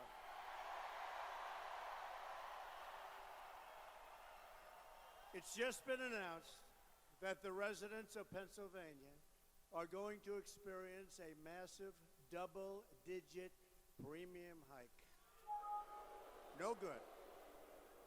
In the great state of Arizona, where I just left, premiums are going up more than 116%. All 67 counties in Pennsylvania are losing Obamacare insurers next year. Lots of luck negotiating, folks. But it won't matter because it'll be terminated. You won't have to bother. We'll have great health care at much less expense, much lower price. You'll be paying a fraction of what you're paying, and you're going to get really good stuff, I can tell you. Premiums are surging on Obamacare. Companies are leaving. Insurers are fleeing. Doctors are quitting. And deductibles are through the roof. You have deductibles, $13,000, $14,000, $15,000. Nobody's ever seen anything so ridiculous. And yet Hillary Clinton wants to double down on Obamacare, making it even more expensive. And she also wants to, by the way, raise your taxes very substantially. I'm asking for your vote so we can repeal and replace Obamacare and save health care for every family in Pennsylvania and our country. We're going to do it, folks. We're going to do it. Oh, boy, are we going to win. We are going to win Pennsylvania big. Look at this.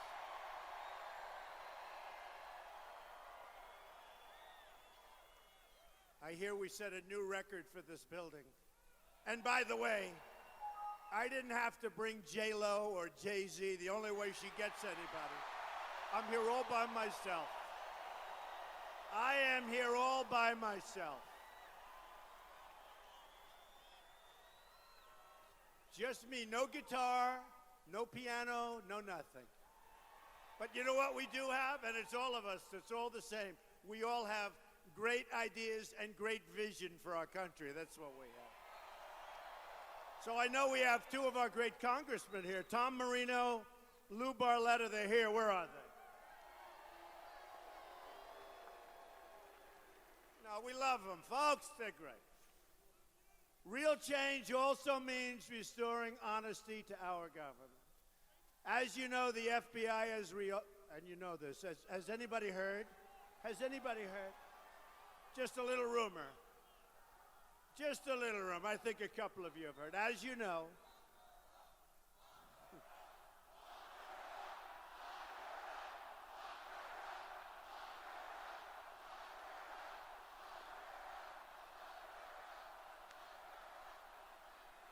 the FBI has reopened its criminal investigation into Hillary Clinton. They are also conducting a second criminal investigation into Hillary's pay-for-play corruption at the State Department. Last night, it was just confirmed that the 650,000, can you believe that number? Emails they discovered include brand new emails not previously seen by authorities. Likely, they will be classified information loaded. However, the reports also show that the political leadership at the Department of Justice is trying very hard, actually as hard as they can, to protect Hillary Clinton from the FBI. From the FBI. And I salute the FBI for taking this step. Remember, John Podesta, her top person, said Hillary Clinton has bad instincts, WikiLeaks. Bernie Sanders said she has bad judgment. So if she's got bad instincts, and if she's got bad judgment, why are we putting her to run for president, right? I mean, why is she running? Bad instinct. Now, you know, Sanders was running against her, so he says bad judgment. Here's a guy who works with her all the time, and he puts in an email that Hillary has bad instincts. That's not what we want for president, folks. And then you have President Obama, instead of getting jobs, instead of taking care of our military, instead of beating ISIS, he's out campaigning all the time. He ought to go back to the Oval Office and go to work. She created an illegal email server to shield her criminal activity, and then she illegally destroyed 33,000 emails after receiving a congressional subpoena. The key word is after. So she gets the subpoena, congressional subpoena. You don't get any better than that. And she said, you better get rid of these. Well, she said it was about the wedding and about yoga, remember? 33,000. But I have a feeling the 650,000 will do very nicely. If she were to win, it would create an unprecedented constitutional crisis. This will go on for years, folks. If she ever got into the Oval Office, Hillary and her special interests would rob our country blind. My contract with the American voter begins with a plan to end government corruption. I want the entire corrupt Washington establishment to hear the words we're all about to say. When we win on November 8th, we are going to drain the swamp.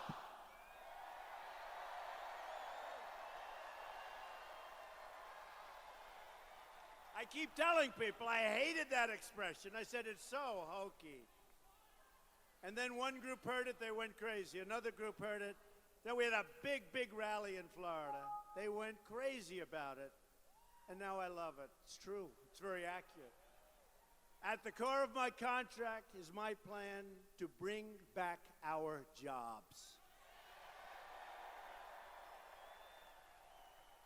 The great state of Pennsylvania has lost almost 40% of its manufacturing jobs since NAFTA, a deal signed by Bill Clinton and supported by crooked Hillary Clinton. One of the most amazing statistics that I've ever heard, something I thought was a typographical error. America has lost not 700, not 7,000, which I assumed it might be, has lost 70,000 factories since China entered the World Trade Organization. Another Bill Clinton and Hillary-backed deal. We are living through the greatest jobs theft in the history of the world. Tyco laid off 808 workers in Harrisburg and Carlisle and moved their jobs to China, India, and Mexico. TE Connectivity laid off 102 workers in Middletown and moved their jobs to China, Vietnam, and Singapore. Kodai laid off 100 workers, moved their jobs to China. Durabond Pipe laid off 145 workers and moved their jobs overseas. A Trump administration will stop the jobs from leaving America, and we will stop the jobs from leaving Pennsylvania. The theft of American prosperity will end. It's ending. If a company wants to fire their workers, leave Pennsylvania, move to another country like Mexico, which is taking so many of our companies, and then ship their products back into the United States, where we will soon have, by the way, a very strong and powerful border. We will make them pay a 35% tax on those products coming in. Now, you know what's going to happen, right? They're not leaving. They won't leave. And if they do, we're going to make a lot of money. They're going to pay a lot of tax. But they won't leave. They won't leave. A Trump administration will renegotiate NAFTA, and if we don't get the deal we want, we will terminate NAFTA and get a much, much, much better deal for our workers. We will also immediately stop the job-killing Trans-Pacific Partnership, another disaster in the making. As part of our plan to bring back jobs, we are going to lower taxes on American business from 35% to 15%. We will massively cut taxes for the middle class, most importantly. And by the way, Hillary Clinton is going to raise taxes very substantially. You saw that during the debate. By the way, who won the debates? Who won the debate? You know, she kept saying she is working on debate prep for weeks. Oh, she's always working on debate prep. You know, if you're doing this stuff for 35 years, why does she need so much debate prep? Like a week and a half before the debate, she was at her home. Why isn't she leaving? She's working on debate prep. I felt guilty. I mean, how much you have to learn, right? That was just an excuse to rest and go to sleep, okay? Believe me. By the way, two friends of mine, and I have to tell you, they are incredible. I don't even know where they are. This is a hard one to find. I'll tell you what. You know, a great, great couple, Barbara and Hugh Rohn. Do you know about their son, Riley Rohn? Where are they? Are they around here someplace? Where are they? Come up here if you can. You mind? Do you mind? Come up. Tell the Secret Service, believe me, they're okay to come up, right? That would be the surprise of all time. These are incredible people. Their son recently passed away in a horrible accident. He was the biggest supporter I had. Young guy, beautiful guy, the most popular person there was. And he was just very special. And I want to introduce, and if you'd like to say a few words, Riley Riley was their son. As much as some of you like Trump, I like you more than you like me, if you want to know the truth. This boy was our biggest fan. He loved our country. Believe me, he loved our country. Say a few words about our boy, okay?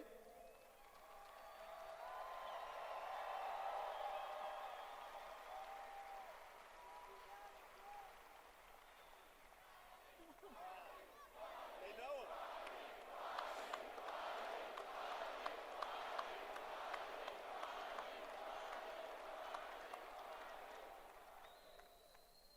This is for my son Riley. We are from South Amboy, New Jersey, a very small Democratic town. We are registered independents. We vote for the person, not the party. My son Riley was killed Memorial Day weekend coming home from the Jersey Shore on the Garden State Parkway. My son was a late in life menopause baby, a gift from God. He was only 19 years old and my only son. I have 3 wonderful daughters. Riley loved Mr. Trump. He was obsessed with Mr. Trump.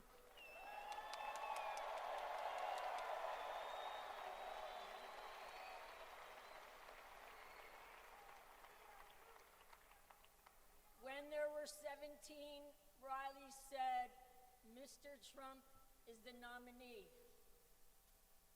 When there's one nominee, Mr. Trump, Riley said, Mr. Trump will be president.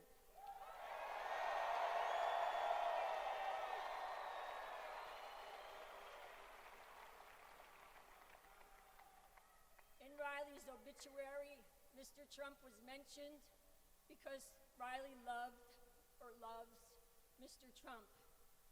Riley's funeral was over 200 cars. He has very dedicated friends. There were signs, buttons, flags for Mr. Trump. Riley's grave marker has Mr. Trump's name on it along with the Statue of Liberty. Like Clinton to do anything they want, to take their regulatory agencies like the EPA and put the coal miners out of business. Remember, she is dedicated to putting coal miners out of business.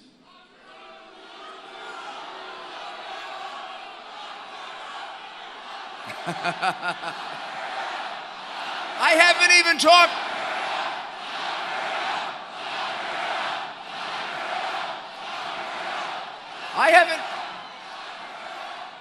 I haven't even talked about her crimes yet, and you want her. All I'm talking about is how she wants to put the coal miners out of business. It's her deals and her husband's deals like NAFTA that sent the steel mills out of Pennsylvania and down to Mexico and other. Do you have any idea how many jobs the Clintons have cost the state of Pennsylvania? What the heck did you ever vote for them in the first place for? Like my state, you had to be a little crazy. The Clintons killed Pennsylvania on jobs. Hundreds of thousands of jobs gone due to NAFTA. Hundreds of thousands due to China being in the World Trade Organization. And now she wants to do this Trans-Pacific Partnership. There'll be no jobs left in Pennsylvania at all. Does she think the people of Pennsylvania are so stupid that they're going to vote for people who take jobs away from them and want to give them to the rest of the world? You see, she has a view of government different than Donald Trump. She thinks, like Barack Obama, oh, does she think we're deplorable? She thinks you and I are deplorable. She thinks we're irredeemable, and up until Sunday, she thought the FBI were just a bunch of white men, old white men, who hated her and loved Trump. Now she likes the FBI again. I don't know, maybe by tomorrow she won't like them. And when I get finished with this speech, she's not going to like him very much, but because the criminal cases against Hillary ain't over, baby. They're not over.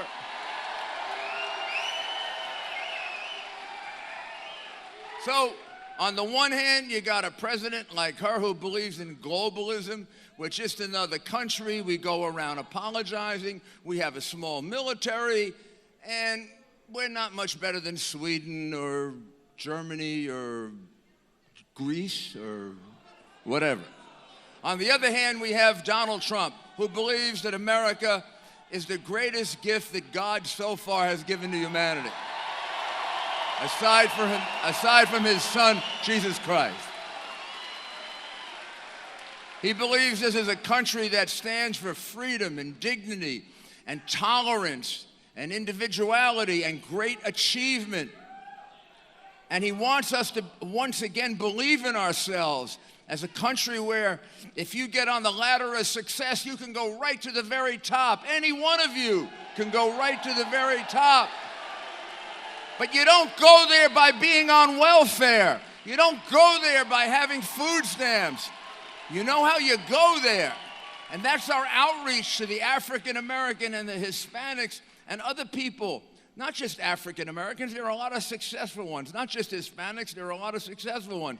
But in the inner cities, a lot of the people that are suffering are Hispanic and African American. And we reach out to them and we tell them, you've been under Democratic rule for 50 years and all they've been doing is putting you on welfare, keeping you in dependency, and having you to live with a tremendous amount of crime. We can change it for you. Give us a chance. And as Donald Trump likes to say, what do you got to lose? Give us a chance. You've been in Baltimore, in Chicago, in Philadelphia. Come on, the unemployment rate is ridiculous. In Chicago, a person gets shot once every 2 hours. Once every 2 hours. That's worse than Afghanistan. Give us a chance. Give us the chance to restore safety and law and order by respecting the police.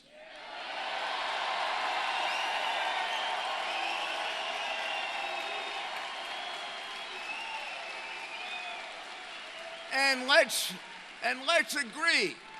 Let's agree that black lives matter, but so do white lives.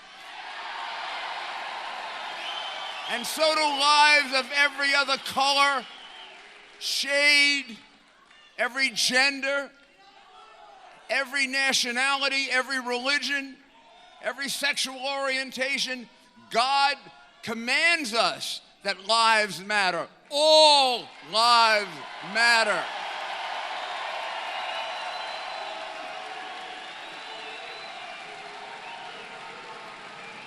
They're the ones who want to separate us. Whatever happened to the Barack Obama of I don't know how long ago when he first appeared with his speech? There are no white Americans. There are no black Americans. There are just Americans.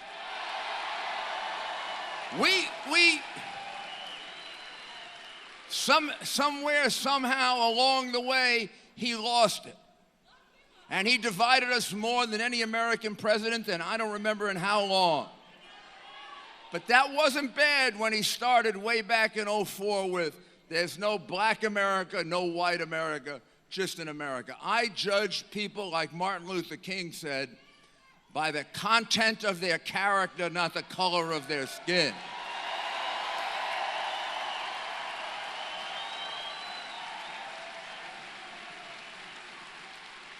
We need an American president who can stand up to radical Islamic terrorism. Not someone who can't say the word. We need an American president that can build our army up to 550,000 troops rather than let it go down to 420,000.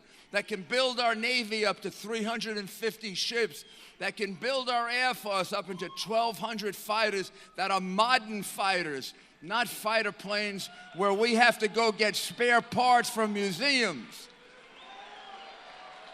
We need to build up our Marines to 36 battalions, and we need to modernize our conventional forces, and we need to modernize our nuclear forces. Here's why.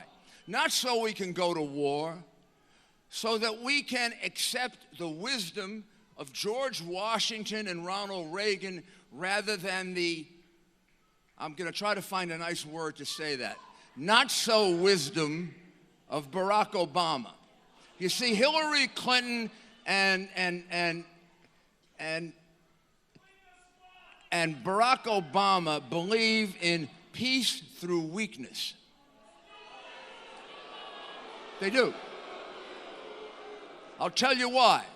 Their first act in office was to reset the relationship with Russia, and when they did, they gave up the defense of the Czech Republic and Poland, which is something that Ronald Reagan fought for and that no president would ever give up because they knew the impact that it had on Russia. Their ahistorical approach, or put more in the language Donald would use, their ignorance and stupidity, led to their giving up the nuclear defense of Poland and the Czech Republic, resetting the relationship in Russia, and getting nothing in return. That's why the negotiation was stupid. That's like you sell me your house for nothing. Now, when you sell your house for nothing to Putin, the next thing he figures is, maybe I can buy your car for nothing. And then if you have another house, maybe I can buy your other house for nothing. And maybe I can just happen to push you all over the world, which is what he's done. He took a look at them and he said, let me take a good look. Suckers. Suckers. Then Obama, this is what I mean by peace through weakness. Then Obama set the red line down. If you pass the red line and you use chemical weapons in Syria, there are going to be serious consequences for you, Assad. Well, Assad crossed the red line, and here's what Obama did.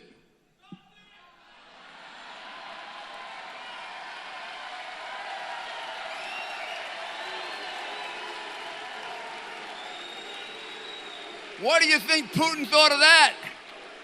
What do you think Putin thought of that when he saw that?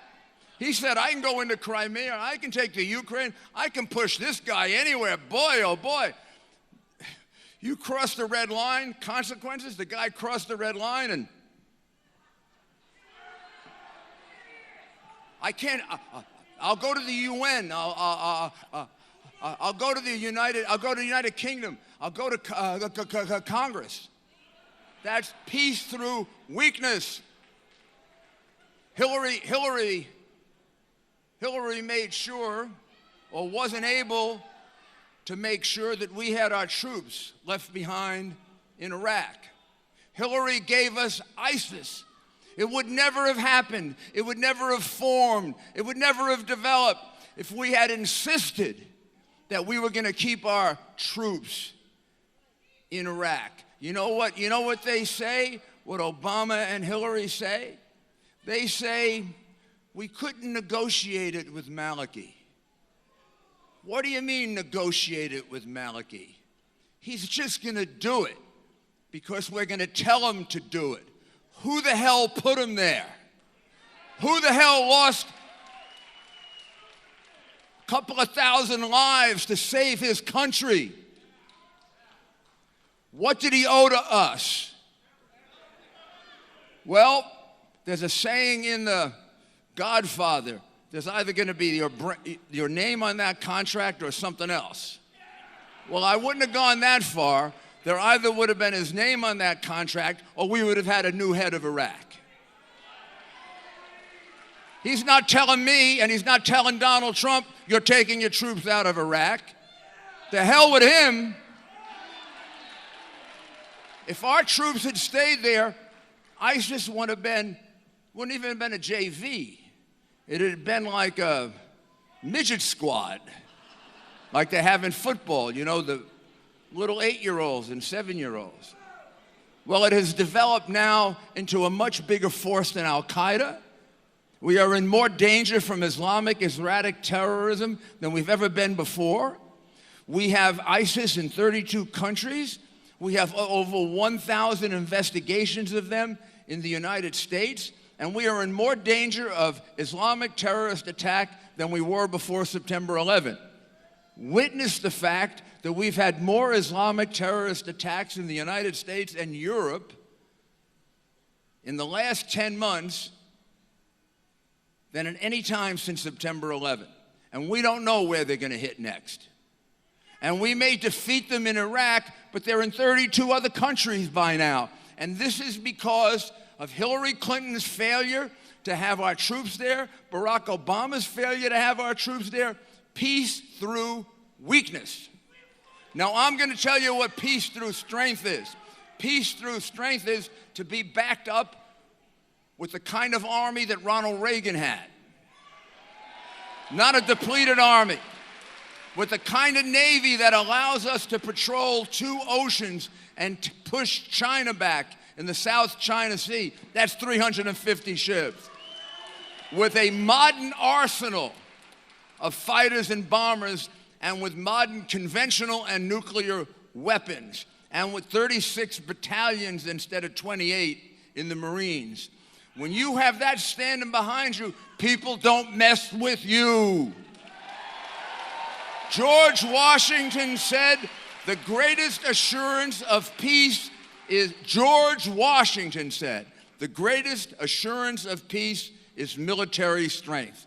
And Ronald Reagan proved that you can win the Cold War without firing a shot by having the most powerful, the most overwhelming military in the history of the world. And the Soviet Union collapsed, the Berlin Wall fell down, and Eastern Europe went free. That is peace through strength. Donald Trump will bring us that. This is not a man who steps down. This isn't a man who backs down. This is a man who wins for America. And his goal is to make America not just another country, but make America #1 in education, #1 in health care. Goodbye, Obamacare. Bye-bye. Biggest fraud in the last 50 years is Obamacare. Goodbye, repealed and replaced. Right away. Taxes down.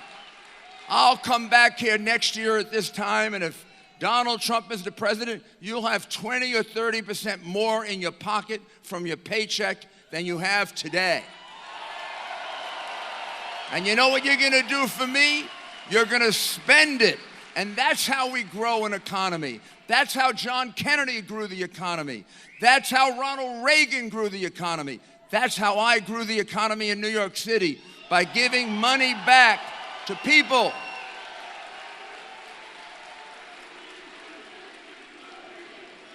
And now let's talk about the last and the maybe most important issue, aside from the long-term impact of this election. We have never had a person running for president of the United States that is so thoroughly corrupt and so criminal as Hillary Rodham Clinton.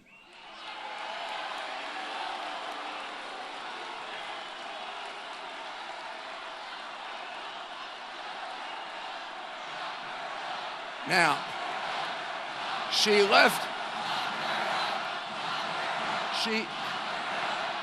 No. That's up to the prosecutors and the courts and everyone else. What we want to do is deliver her a special kind of justice tomorrow. It's called the justice of the American people.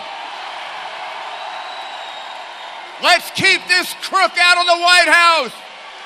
We don't need all the Clinton baggage. The Clintons have given us a scandal a decade. Whitewater, selling the Lincoln bedroom, the Mark Rich pardon, the pardon for the FNN terrorists, selling out the State Department, hundreds of millions of dollars, and we're selling 20% of our uranium to Russia because Bill Clinton's friends made hundreds of millions of dollars on that deal, and he made $3 million on that deal. The UBS didn't have to give up the names of Americans who were evading taxes because Hillary Clinton intervened for them, and the Clintons got over $3 million in cash for that and a $30 million loan. That's called bribery where I come from. The Ericsson Corporation should have been banned from doing business in Iran, and they were the only company that wasn't because they donated millions to the Clinton Foundation and speaking fees to Bill Clinton. That is corruption, that's bribery, that's dirty, that's stinking, that's rotten. And how about this? They are big, they used to be little thieves in Arkansas. And then in the White House, they were middle-level thieves. And now they're multi-million-dollar international thieves. You put them in the Oval Office, just like they sold the Lincoln bedroom, they'll sell the Oval Office. But I'm going to tell you, once a thief, always a thief. We find out yesterday that the Clinton Foundation paid for for Chelsea Clinton's wedding. How long did you save up to pay for your son or daughter's wedding or your wedding? How much money did it cost you to pay for that wedding?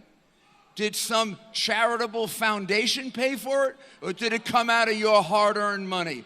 Well, these multimillionaires took money from this foundation that's supposed to do good work for poor people. And boy, I'd like to explain that to you, because that good work is all done through the people who donate money to the Clinton Foundation, and they make a fortune off poor people, including one of Hillary's brothers. Well, how many of you had a charitable foundation pay for your daughter's wedding? None of you. You paid for the wedding. But the Clintons are special. They can steal money from the Clinton Foundation and pay for the wedding and pay for her life. And they can have a maid who is texting top secret information, and they can still get the director of the FBI to say they shouldn't be prosecuted. And that was a new revelation that he didn't know about when he made his original decision back in July. A maid who was routinely texting top secret information. Everything I know, if it were you or me, or that poor young sailor who took 3 pictures on a submarine, we'd be in jail. Well, they used to be, everybody was not above the law. No one was above the law. Now the Clintons are above the law. You know who's going to put them where they belong? You. You're going to do it tomorrow. You're going to do it with your vote. You're going to do it with getting people out to vote. And this enthusiasm, you see this enthusiasm here? You hear it? You hear it? Make it into votes. I want to see you go get people to vote. Don't just yell, don't just scream, but go get your neighbor to vote. Go get your best friend to vote. Take your grandmother out of the nursing home and get her to vote. Get everybody to vote. We need Donald Trump as President of the United States to change the direction of this country and to put us on the course of what we should be. A country that wins, a country that's #1, and a country that is great again. Thank you very much.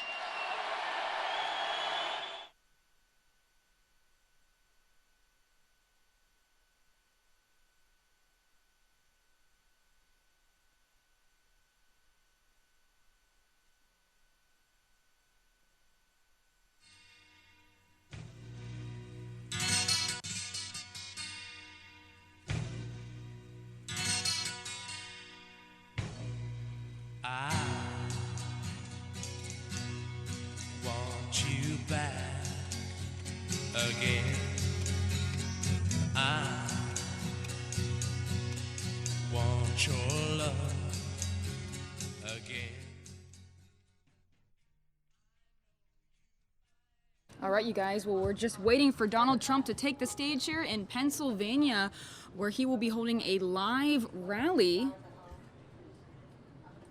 Meanwhile, at the same time, Al Gore is also holding a rally at the moment. I'm going to put that in the upper right-hand corner so we can hear what he has to say while we wait for Donald Trump to take the stage, everybody.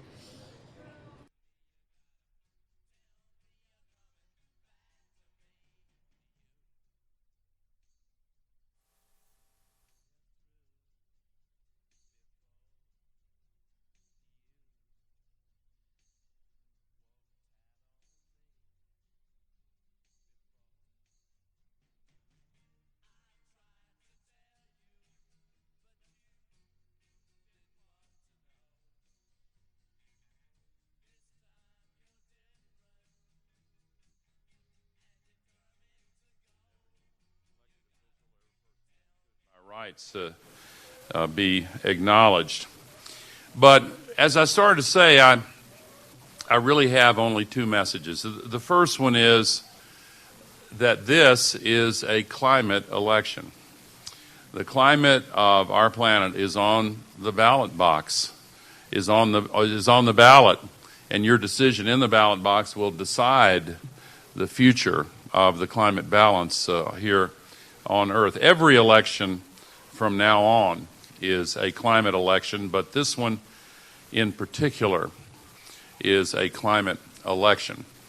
And where the climate crisis is concerned, there are only three questions remaining to be addressed.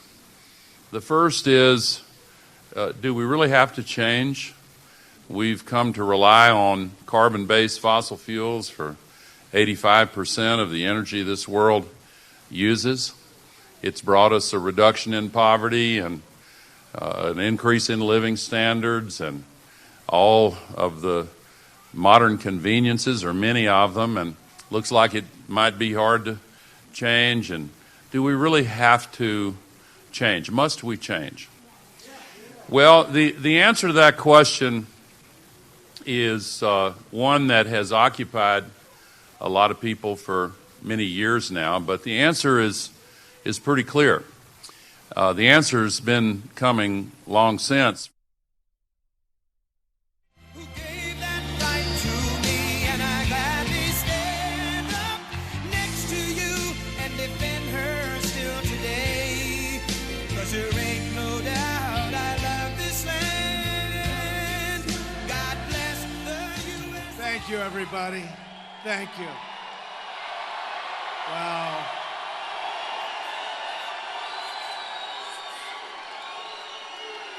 In one day, we are going to win the great state of Pennsylvania, and we are going to take back the White House. This election will decide whether we're ruled by a corrupt political class or whether we are ruled by yourselves, the people. It is time to reject a failed political elite that has bled this country dry.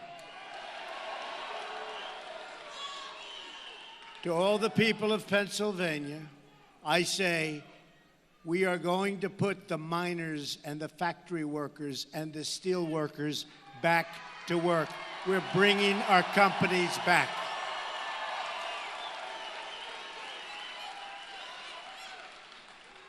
The trade policies of Bill and Hillary Clinton have destroyed manufacturing in your state and throughout the country. I want to take this moment to share a message with all of the Democratic voters in our country who are thirsting for change like everybody else. Everybody is thirsting for change. You're tired of a government that works only for Wall Street and the special interest. You're tired of the reckless foreign policy, the crazy wars that are never won. Hillary Clinton is the last stand for the Wall Street and special interest donors and to special interests themselves. And Hillary is the face of failure. She's the face of failure. She's the face of failed foreign policy. Real change begins. She is indeed the face of failure. Look at what she's done with emails. Look at the mess. Look at the mess. And look at the corruption. Real change begins immediately with the repealing and replacing of the disaster known as Obamacare.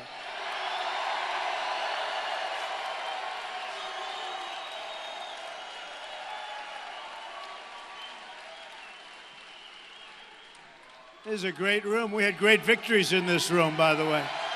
Great victories in this room. And I went to school in Pennsylvania, and my kids went to school in Pennsylvania. So I guess we assume it's a good place to learn. Look, have you been seeing the polls, by the way? Oh, boy. Oh, boy. See the dishonest people back there, the media, the totally dishonest people. They are so dishonest.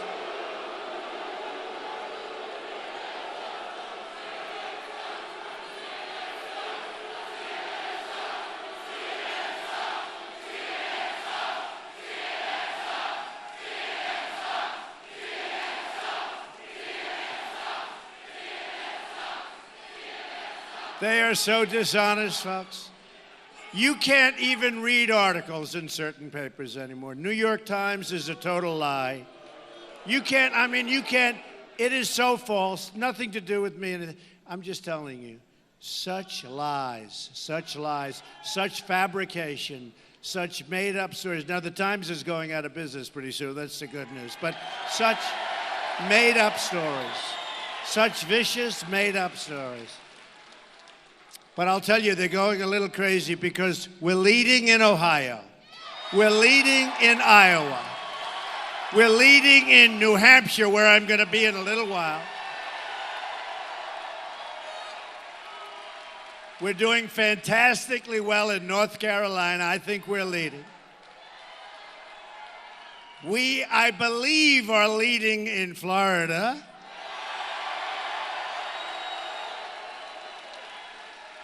And now Hillary just announced she's going to additional stops. She's going to Michigan, traditionally not really a Republican state.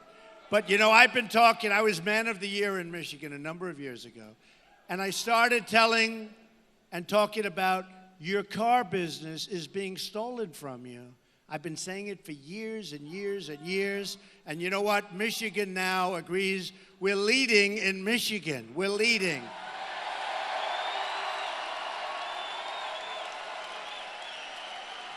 And when I heard that crooked Hillary is going there tonight, she had to.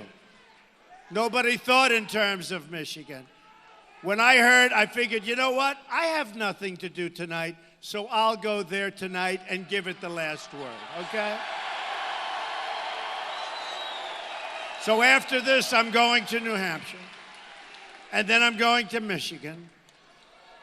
Oh, we're going to have a great victory tomorrow, folks. We're going to have a great victory. They have no idea.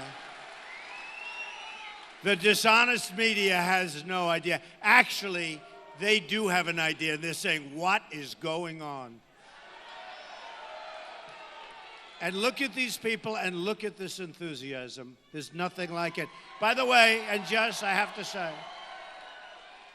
this is considered, in the history of this country, this is actually, and you've been hearing it, this is considered the greatest movement. Nobody's ever seen anything like this, folks. Nobody's ever seen anything like it. And you know, I was thinking today, it's a movement, if you really think about it, it's a movement of common sense. It's a movement of competence. It's not a movement where we give $150 billion to Iran, where we give them $400 million in cash, but that turns out to be $1.7 billion in cash to Iran. for hostages, which our president lied about. And just one other thing.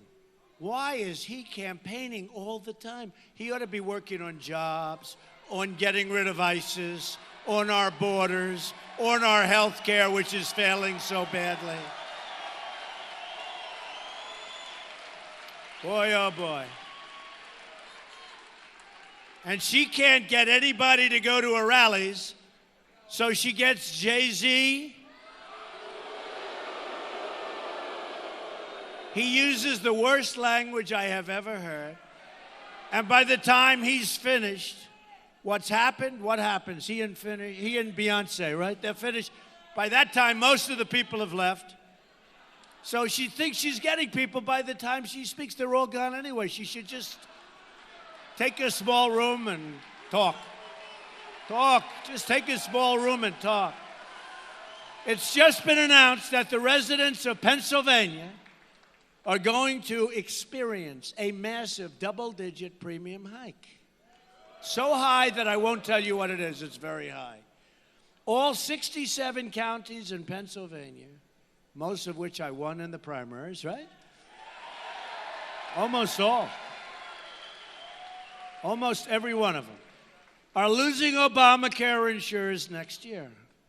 That puts you in a bad position. But the truth is, not going to matter, because we are going to repeal it and replace it. Not going to matter. Don't worry about it. So you can leave here happy. Premiums are surging. Companies are leaving. Insurers are fleeing. Doctors are quitting. And deductibles are going through the roof. Yet crooked Hillary Clinton wants to double down on Obamacare, making it even more expensive than it is right now. I'm asking for your vote so we can repeal and replace Obamacare and save health care for every family in Pennsylvania.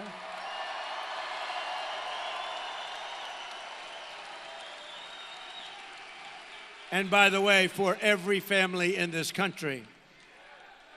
Real change also means restoring honesty to our government.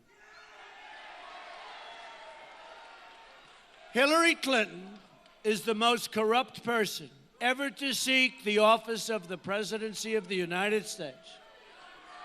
She's threatened national security. She sold her office to the highest bidder. And then, to cover her tracks, she deleted 33,000 emails after receiving a congressional subpoena.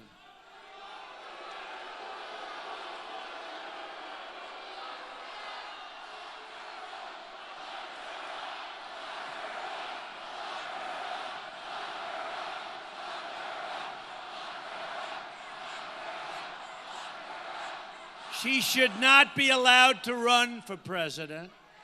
She's being protected by a rigged system. And part of the rigged system is the dishonest media. Believe me, they're rigging the system. True.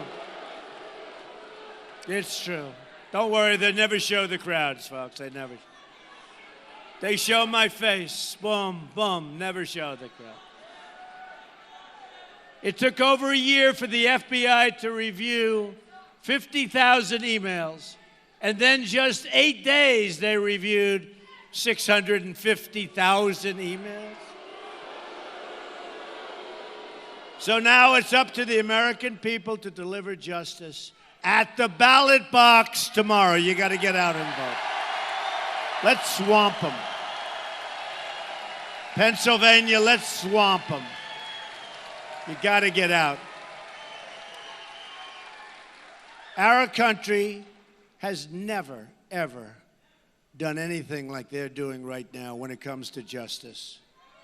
James Cartwright, 4-star general, 2 weeks ago, admitted to one mistake. And he did it on the basis of national security, he said. And I can understand that. He may go to jail for up to 5 years. General Petraeus' life has been destroyed for doing 1/100th of what Hillary Clinton did. So sad. So sad. It's honestly, it's a disgrace. And now she's allowed to run for president, and General Cartwright will end up being in jail. My contract with the American voter begins with a plan to end government corruption and take back our country from the special interests and the donors. I want the entire corrupt Washington establishment to hear the words from all of us. When we win tomorrow, we are going to Washington, D.C. to drain the swamp.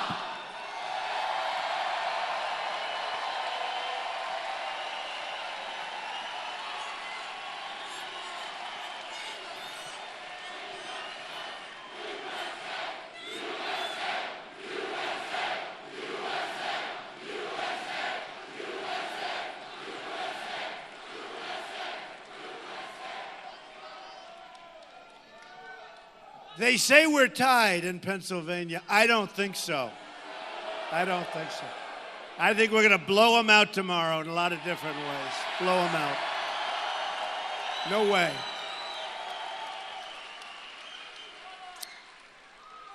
This is not the sound of a second place finisher, that I can tell. No, they have us tied. Don't forget, we were 12 points down 3 weeks ago.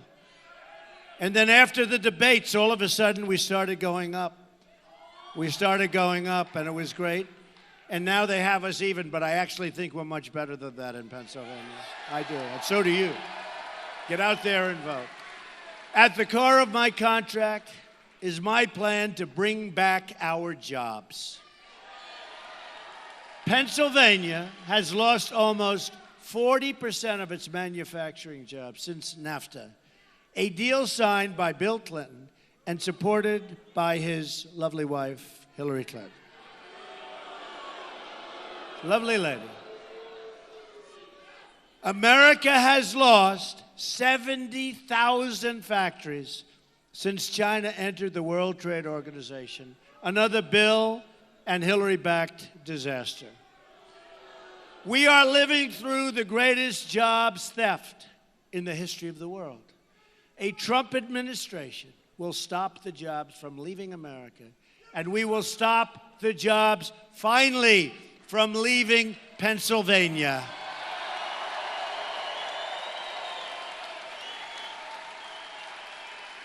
And very simply, folks, very simply, and you haven't heard this, very simply, if a company wants to fire their workers, leave Pennsylvania, and move to another country like Mexico, and then ship their products back into the United States, we will make them pay a 35% tax on those products.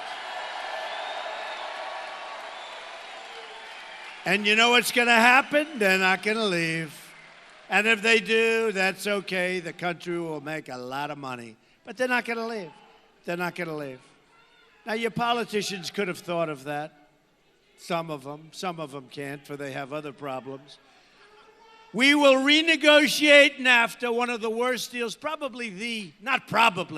the single worst trade deal ever made in the history of this world. It's true.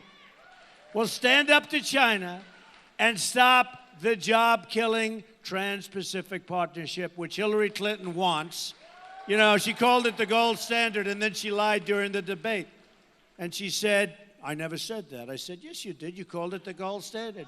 Turned out she was lying. Turned out. Of course, you could look at it differently. It is the gold standard for the other side, not for the United States. For the other side, it's good. How about this? How about this? How about getting the questions for the debate? They fed her illegally. They fed her the questions for the debate. Donna Brazile. They fed her the questions for the debate. And she never came and...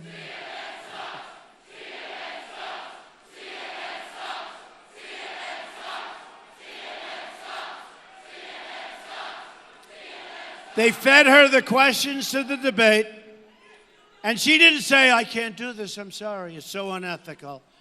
Can you imagine if I was given the questions to the debate? What would have happened? The biggest stories all over the world. You don't even read this. You read a little bit about Donna Brazile, but you don't read this. They gave her the questions to debates, numerous debates, against Bernie Sanders.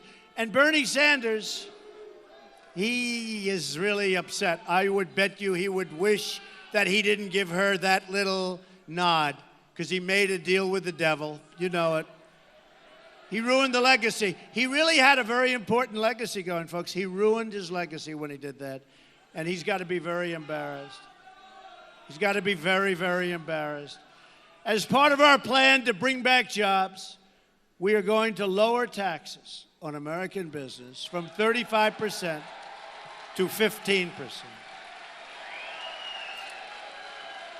And we will massively cut taxes for the middle class, the forgotten people, the forgotten men and women of this country who built our country. We will massively lower taxes. It's in our plan. And I'll tell you, Hillary, and you see her plan, she is going to raise taxes substantially, folks. We're the highest tax nation in the world. She's going to raise taxes. Figure that one out. We will lift the restrictions on American energy, including shale, oil, natural gas, and clean coal. Hillary has openly stated she wants to shut down the mines and ban shale production. You folks can't be too happy about that, I guess.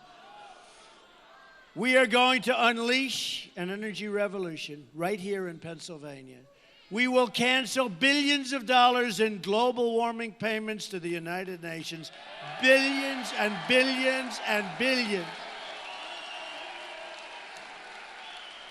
And use that money to rebuild the infrastructure of the United States.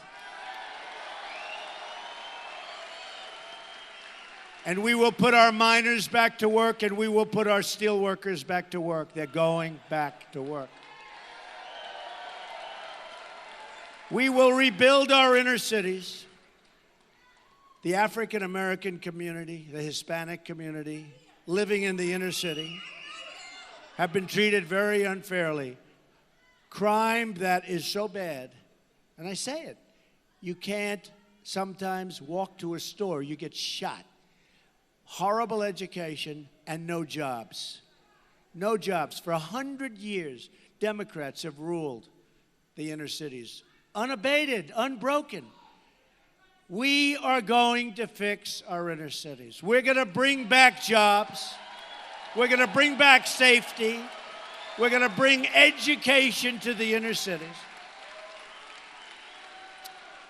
And I say, because there's such unbelievable potential in terms of people within our inner cities. And I say, honestly, folks, what do you have to lose?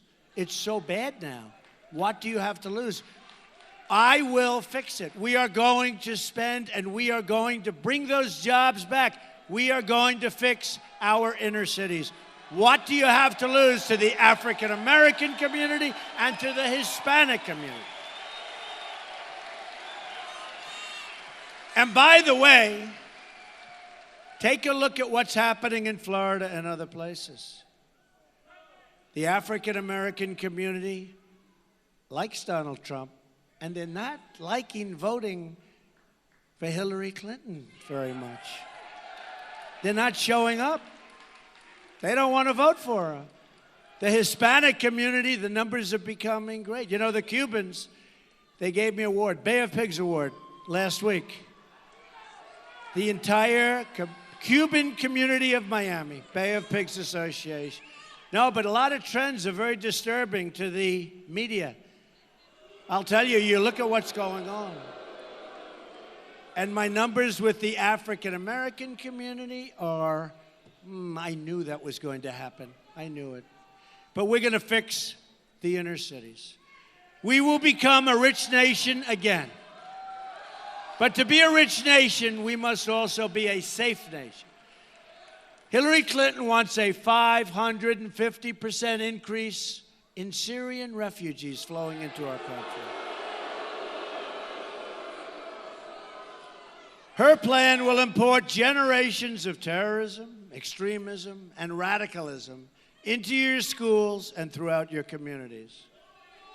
When I'm elected president, we will suspend the Syrian refugee program, and we will keep radical Islamic terrorists the hell out of our country.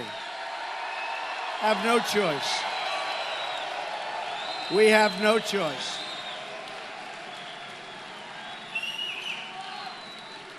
A Trump administration will also secure and defend the borders of the United States. And yes, we will build a great wall.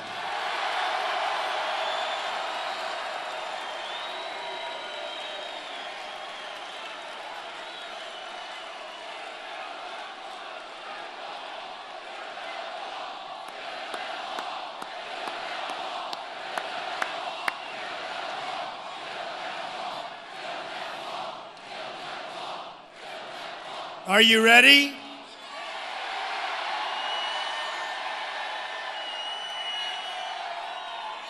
And who is going to pay for that wall? 100% correct. They will. They have unbelievable how they've done with our country.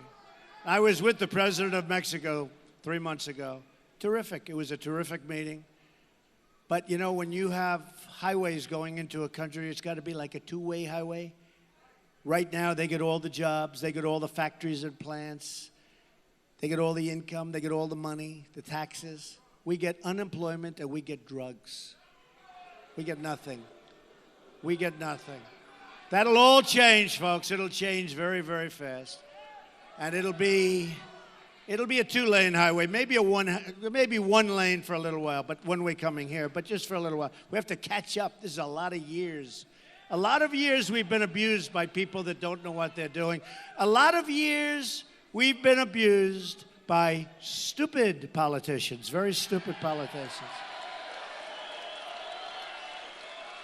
Hillary Clinton supports totally open borders. There goes your country.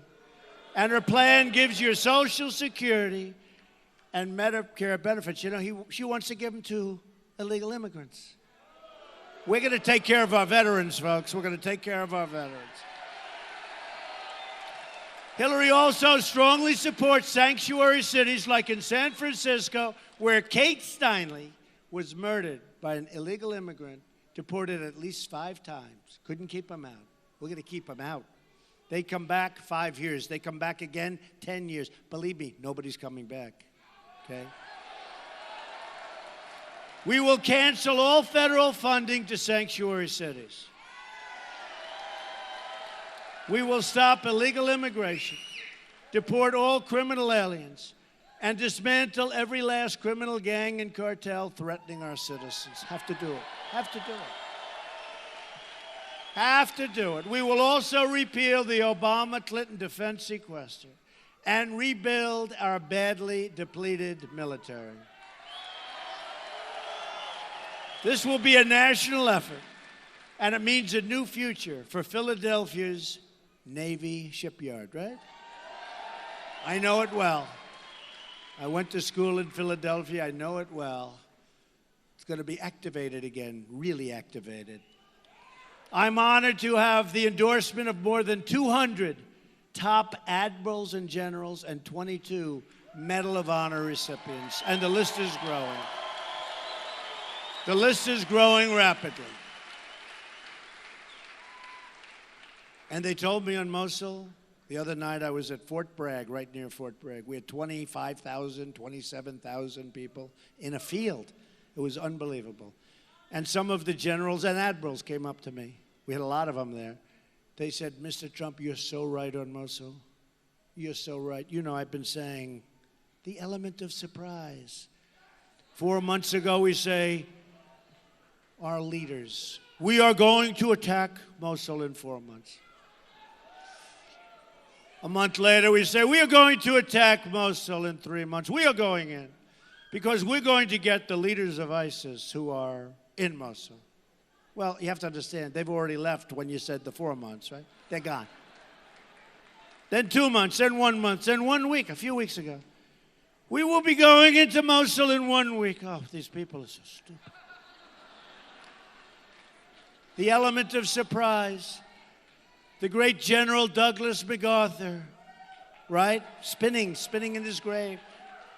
The great General George Patton. Can you imagine what they must be? You know, let's assume they could actually see what's happening. Maybe they are. Can you imagine what they must be thinking? These were great warriors, great generals. As we tell the enemy exactly what we're going to do, when we're going to be there, where we're going to enter. Oh boy, folks, we're going to have such a different country. You're going to be so proud of your country again. You're going to be so proud. Wouldn't it be nice if nothing were said by our politicians and by Obama? Wouldn't it be nice if they did the job and then had a news conference a week later and said, total victory? They're having a very hard time right now. The leaders and the people have gone. And the other fighters are entrenched, and it's much more difficult than they thought because of that. But the general said, you're so right on that, Mr. Trump. You're so right. Hillary and our failed establishment have dragged us into foreign wars that have made us less safe and never end. They never end. Shipped our jobs borders wide open at home. That will all change when we win the presidential election. Because from now on, it's going to be America first. America first.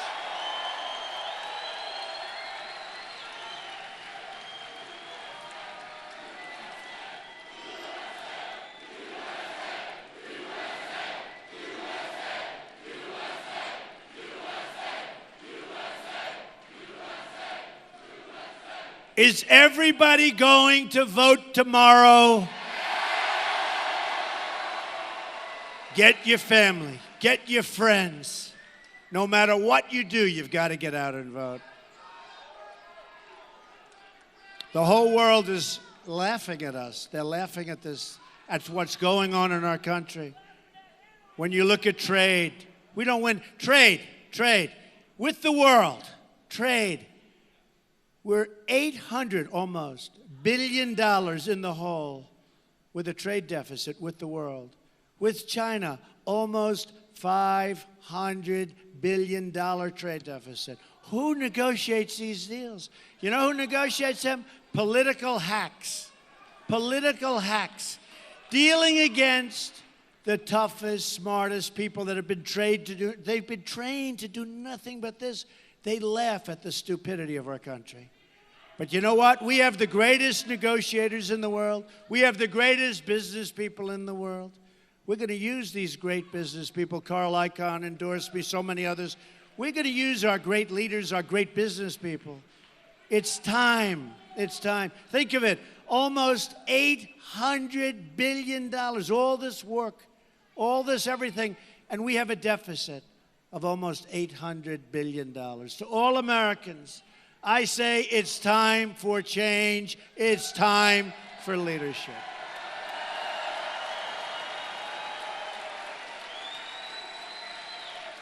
In summing up, just think about what we can accomplish in the first 100 days of a Trump administration. We are going to have the biggest tax cut since Ronald Reagan. Hillary's going to raise your taxes.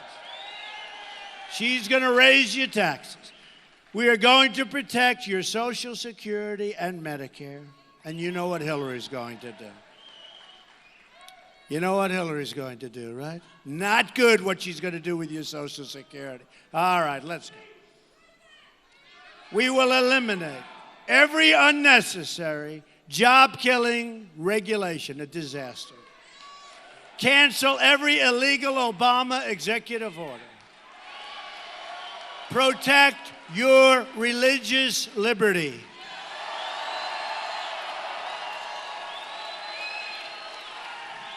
We will rebuild our badly depleted, and you know what's going on with the military. You see it all the time. We will rebuild our badly depleted military, and we are going to finally take care of our great veterans. Provide school choice and put an end to Common Core. We're bringing education local. We will support the men and women. These are great people of law enforcement. We'll support them. And we will save our Second Amendment, which is under siege. Hillary Clinton is going to do big, big, bad numbers on your Second Amendment vote. And appoint justices to the United States Supreme Court who will uphold and defend the Constitution of the United States. I can't believe I'm saying this. It started on June 16th, last year, June 16th. It's a long time. It's a long time. Thank you. I love you too, darling. Thank you. I can't believe I'm saying this. You have one day until the election, and now it's less than that. It's been a long journey. Remember, I entered, and we had 17 governors and senators, and, you know, the old story. And one by one, right, all together, one by one by one by one. And we ended up getting, and by the way, some incredible endorsements. Ben Carson, Mike Huckabee, so many others. So many others. Almost all of them, not quite, but almost all of them. They signed the pledge and they honored the pledge. But almost all of them, and it's great. But now we have one flawed candidate to beat. One person who will not be able to do the job for you folks, will not be able to do the job. You have one day to make every dream you've ever dreamed for your country and your family come true. You have one magnificent chance to beat this corrupt system and to deliver justice for every forgotten man, every forgotten woman, and every forgotten child in this nation. It will never happen again. It will never happen again, folks. In 4 years, not going to happen.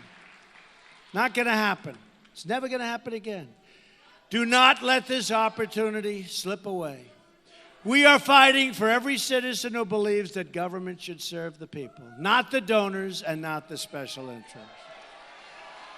And we are fighting to bring us all together as Americans. We're a divided nation. We're a very badly divided nation. We're going to be brought together. Just imagine what our country could accomplish if we started working together as one people under one God, saluting one American flag.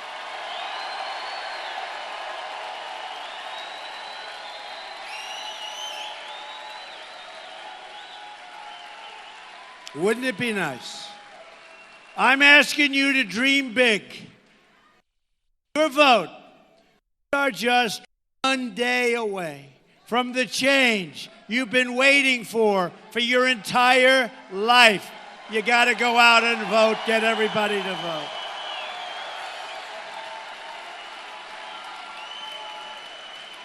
It will be the greatest vote you ever cast in your lifetime, because together we will make America wealthy again. We will make America strong again. We will make America safe again. And yes, we will make America great again. Thank you, everybody. Thank you. God bless you, everybody. God bless you. Get out and vote. Thank you, Pennsylvania. Thank you.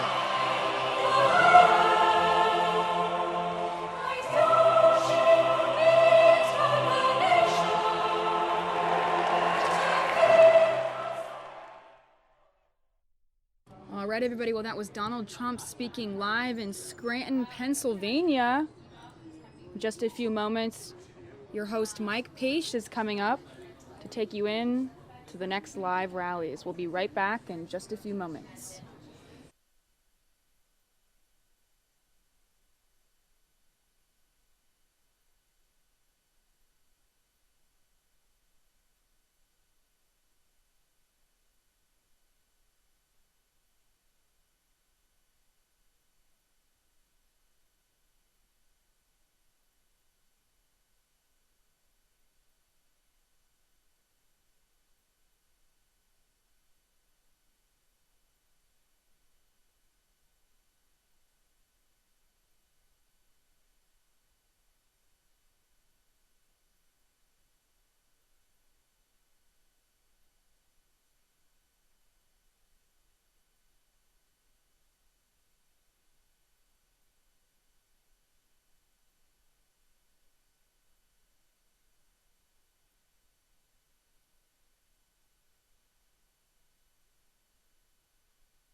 Us?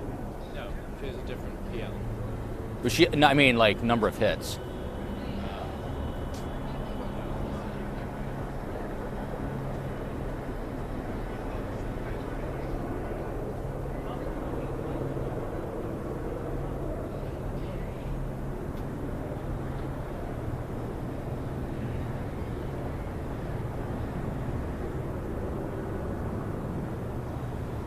She has more than you. Oh yeah, because it's the Dawn. How many? Oh, you know what? They're all KTVU. They follow you. Oh. Yes, sir. Is this Oakland? What are we doing here?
All right, folks, welcome to the Fox 10 News Now stream, part of Fox10Phoenix.com. We do appreciate you guys always being with us, and we are Election Day 2016 Eve. We are just hours away from the first polls opening there tomorrow, where millions and millions of people will cast their ballots. Who will become the next president of the United States? We hope you join us for our very, very special show starting 2 o'clock Arizona time, 4 o'clock out on the East Coast. It's going to have your full results and just pretty much all-encompassing show right there on the Fox 10 News Now stream. We're going to have you guys covered there, of course. Trump tries to appeal to Democratic voters, calls Clinton the face of failure. Republican presidential nominee Donald Trump tried to make a direct appeal to Democratic voters today at a campaign rally just moments ago in Pennsylvania. He said, "Time to make a message to all Democratic voters who are thirsting for change. You're tired of a government that works for Wall Street. You're tired of foreign policy," Trump told supporters. Hillary Clinton is the last stand for Wall Street and the special donors. Hillary Clinton is the face of failed foreign policy. Now, earlier today, President Obama made his second-to-last campaign stop today for Hillary Clinton in Durham, New Hampshire, where he rallied against Trump's conduct. Obama mocked Trump for threatening to jail Clinton if he's elected, saying that other countries discriminate against people based on their religion, but not in the U.S. "Maybe Putin thinks it's okay. I don't think it's okay," Obama said, referring to Vladimir Putin, and Democrats claim that Trump is too cozy with the Russian president. Now, the Latino voter turnout will shape view and influence of community for the long haul. While Latinos have participated in early voting at a high rate, helping to give Hillary Clinton an edge over Donald Trump, what they do on Election Day could determine not just who wins the presidency, but how the community will be treated for years, experts told Fox News Latino. And right now, this is the latest in from these reports here, everybody. This is the latest. We're just bringing you these numbers here right now on the Fox 10 News Now stream. There have been a record number of Americans that have voted ahead of Election Day, according to the Associated Press data. Get this number here, folks. This is big. At least 43.2 million people have already cast their ballots in early voting, either by mail or at polling stations, according to the AP. Record levels of early voters have also been reported in 23 states and the District of Columbia. According to AP estimates, early votes could top 50 million, which would be nearly 40% of all ballots cast. In comparison to the 2012 election, there were 46 million early votes, or 35% of the early ballots. Now, the Clinton campaign today sent cease and desist letters over ads saying she's under FBI investigation. The Clinton campaign sent broadcast stations around the country cease and desist letters for airing Donald Trump and Trump's Super PAC campaign ads that say Hillary Clinton is under investigation by the FBI, according to a campaign aide. Campaign aides could not confirm to Fox News how many letters were sent, but said there were many. John Bon Jovi to perform tonight at Clinton's midnight rally. Rocker John Bon Jovi will perform at Clinton's midnight rally in North Carolina after flying with her from Philadelphia to Raleigh, according to Clinton spokeswoman Jennifer Palmieri. And nearly 800,000 people have voted early in Wisconsin, setting a new record. Election officials said that as of this morning, 797,000 people had returned absentee ballots, breaking the 2012 record of 664,000. Think about that, folks. That's already 100,000 more than in 2012. So you guys are all going to be part of this very important Fox News Now stream tomorrow. And we're so glad that you'll be with us throughout the whole day, throughout the whole evening. And, you know, you guys have been with us since we've been doing these campaign rallies for you in full for the last 15 months.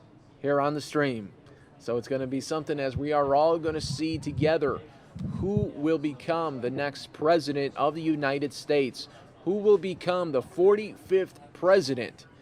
It's all going to be told tomorrow right here on the stream, and we're just so glad you'll be with us. We'll be here all evening long for you, maybe even into the early morning hours. Just depends on when these states will be called. Donald Trump needs to win Florida. He needs to win Ohio.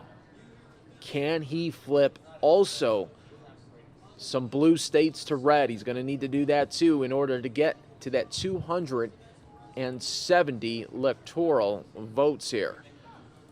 Right now, Clinton has jumped out to a 4-point edge over Trump. That is from the final Fox News poll. Let me read this to you here, folks, and let me bring it on up. Let me just bring you this graphic here so we could all see it together. That way you'll know exactly what I am talking about here. All right, so here we go. This is the final Fox News poll. With 1 day before Election Day, Hillary Clinton has a 4 percentage point lead over Donald Trump, according to the final Fox News national pre-election poll of likely voters. She's ahead by 48 to 44%, while Gary Johnson receives 3% and Jill Stein 2%. In the two-way race, it's also Clinton over Trump by 48-44. Clinton's advantage is within the poll's margin of error in both the two-way and four-way races. The last Fox News poll released Friday had Clinton ahead by 2 points in the four-way race and 1 point in the head-to-head matchup. Clinton is now winning among women by 12 points, 52 to 40%, blacks by 85, 89 to 4%, Hispanics by 33%, and voters under 30 by 16%. That level of support is close to that of Barack Obama's winning coalition against Mitt Romney back in 2012 when he won among women by 11 points, 55 to 44%, blacks by 87, Hispanics by 44, and young voters by 23%. Trump is favored among men by 5 points, whites by 17, white Christians by 63%, and whites without a college degree by 31%. That nearly matches Romney's performance. He won men by 7 points, whites by 20, and whites without a degree by 26. Trump is ahead of Clinton among veterans by 56 to 38%. She leads with first-time voters by 48 to 42%. 9% of Republicans support Clinton. That's more than twice the number of Democrats backing Trump. And while Clinton garners more support among Democrats, 91%, than Trump does among Republicans, 86%, she trails among independents. They go for Trump by 42 to 36%, and 14% back Johnson or Stein. Independents went for Romney by 50 to 45%.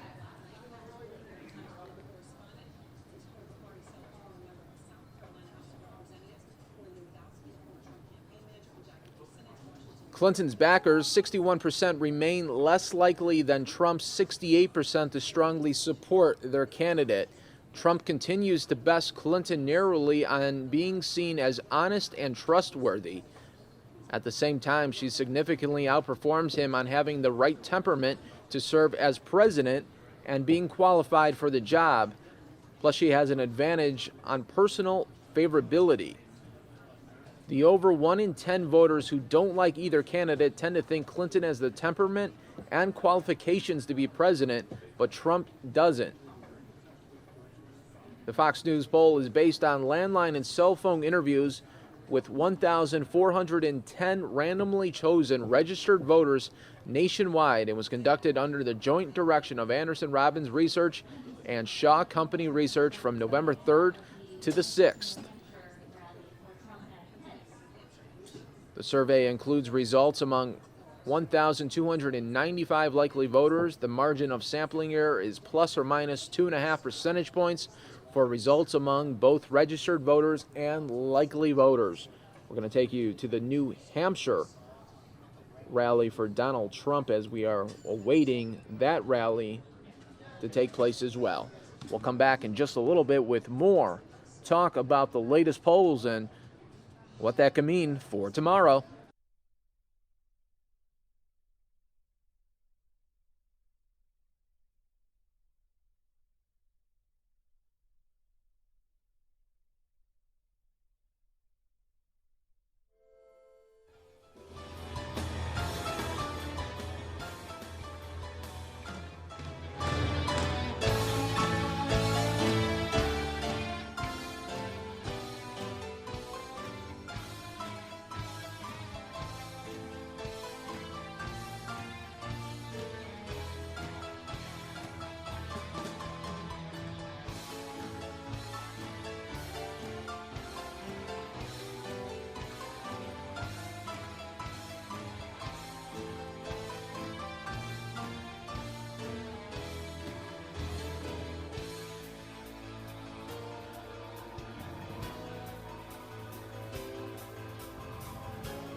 So definitely a laser show happening right now while we wait for the Donald Trump and Mike Pence rally.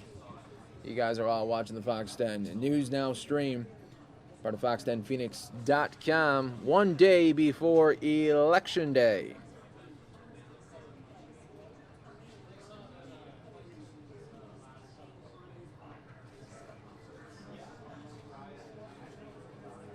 This is in Manchester, New Hampshire at Southern New Hampshire University Arena.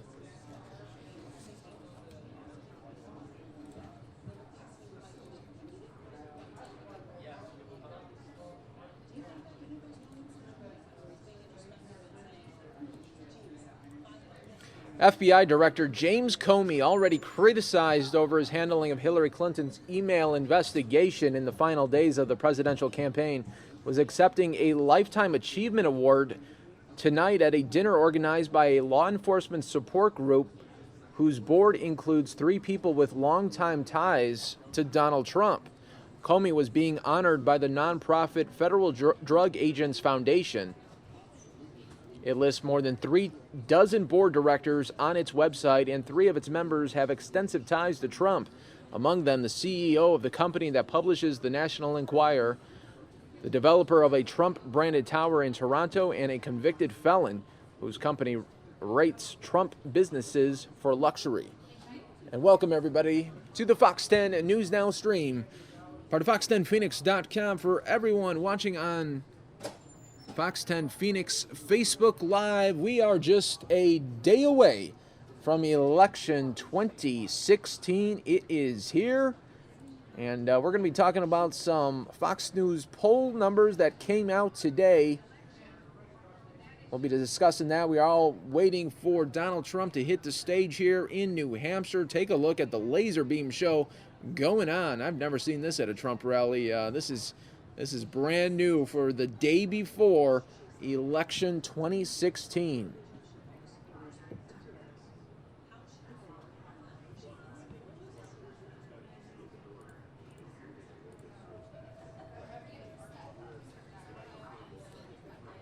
Trump earlier today addressed a crowd in Sarasota, Florida, and is optimistic about his chances tomorrow night. We're going to win Minnesota, he said, before saying he's doing well in Ohio, North Carolina, Pennsylvania, and Iowa, and that women are going to turn out big for Trump. It's time for us to fight for America, he told the crowd. My only special interest is you. He also joked about how he used to be on the other side and used to frequently take calls from senators who immediately forgot who he was when he announced he was running for president. It was like, Donald who? He said, mimicking them. He turns his sights onto Obamacare, telling a delighted crowd we're going to terminate Obamacare, and warns that crooked Hillary wants to double down on Obamacare. Trump refers to the latest FBI developments, saying Clinton is protected by a rigged system and that it is up to the voters to deliver justice at the ballot box tomorrow. In other campaign 2016 news, Georgia has just shattered early voting records. A record number of voters in Georgia turned out to cast their ballots ahead of Election Day. On Monday, the Secretary of State tweeted that over 2.3 million people voted early in the Peach State. Now we have someone at the podium. Let's go to that. The nation whose God is the Lord. But Lord, we have turned our back upon thee. We have taken you out of the classroom and the public square. Your word also tells us that righteousness exalteth a nation, but sin is a reproach to any people. We are no longer righteous, but sinful. The most vulnerable and innocent amongst us, the unborn, we are told that they have no rights or protection under our Constitution. The unborn child can legally be murdered in our land, and all the while being called women's health care. How can we ask you to bless us when we sacrifice our children in such a way? Lord, there are people in our land who believe that this is their right. How can this be? Lord, we don't deserve even the least of thy favors, but we humbly beseech thee to save America. Send revival fires to sweep across our beloved land. We know that this cannot happen until we heed the warning of 2 Chronicles 7, which says, if my people, which are called by my name, shall humble themselves and pray and seek my face and turn from their wicked ways, then will I hear from heaven and will forgive their sin and will heal their land. Lord, please place within the White House a righteous man and give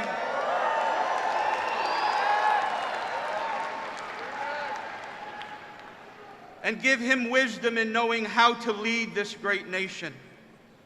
Help him to fill his cabinet with people who love righteousness and our land. Lord, please fill the Senate and the House with righteous people. Please help our government to be of the people, by the people, and for the people.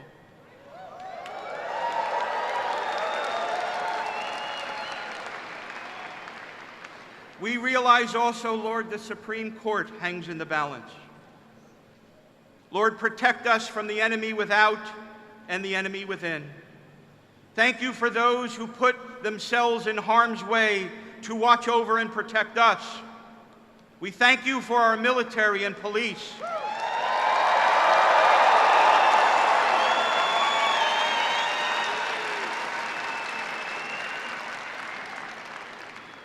And Lord, place within the White House a man who will always support them. Lord, once again, help the United States of America to be the light of the world and a city on a hill which cannot be hid. 1 Timothy chapter 2, we read, I exhort, therefore, that first of all, supplications, prayers, intercessions, and giving of thanks be made for all men, for kings and for all that are in authority, that we may lead a quiet and peaceable life in all godliness and honesty. For this is good and acceptable in the sight of God our Savior, who will have all men to be saved and to come to the knowledge of truth. Lord, we desire to live a quiet and peaceable life, free from government intrusion.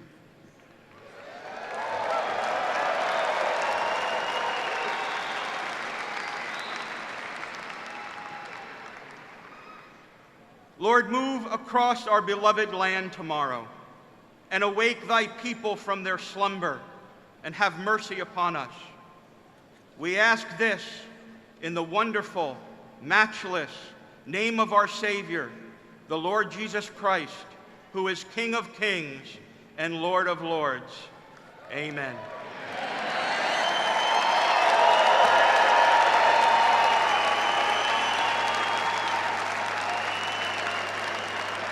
Please welcome Representative Fred Doucette, who will lead us in the pledge.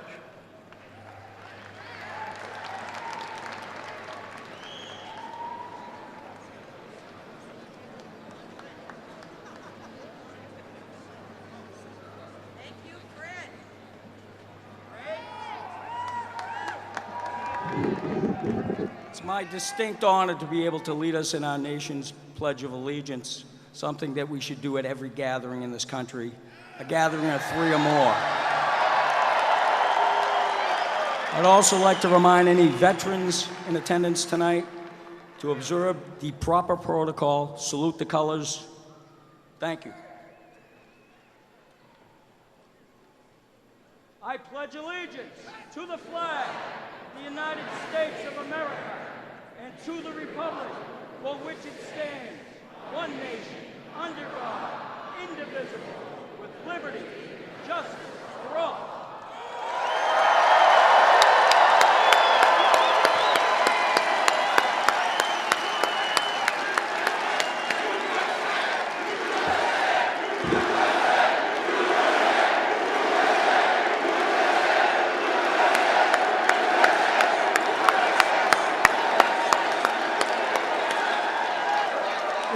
It's also my distinct pleasure and honor to introduce a very talented young man, a very inspirational young man who was born blind, struggles with, I'm forgetting the disease now, I'm drawing a blank. Christopher, help me out. Come on up here and help me out, brother.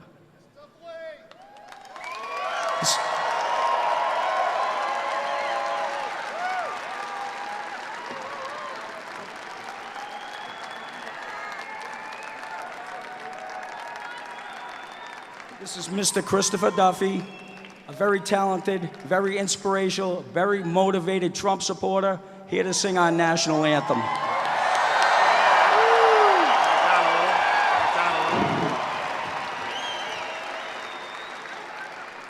If you can, please join me in singing.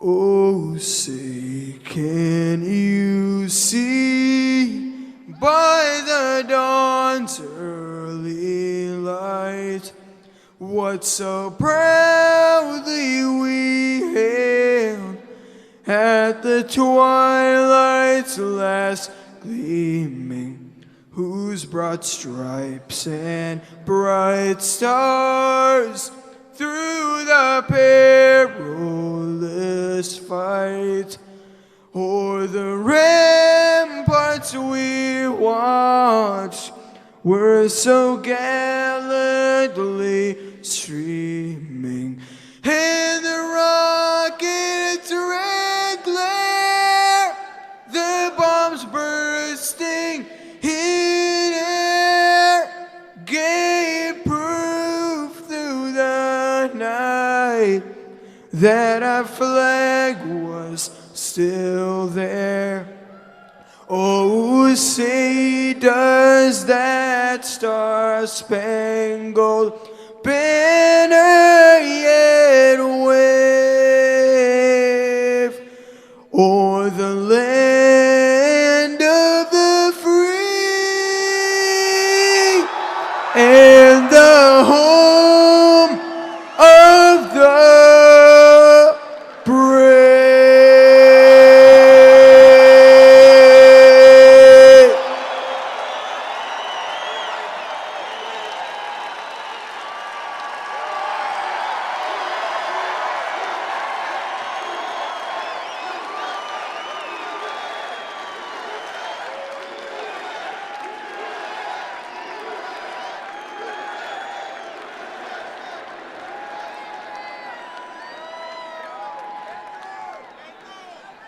Awesome.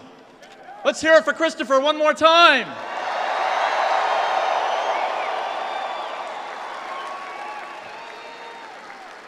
So I'm not really sure I can tell, but you all seem a little excited to vote tomorrow. How many of you are ready to make Mr. Trump the next president of the United States of America?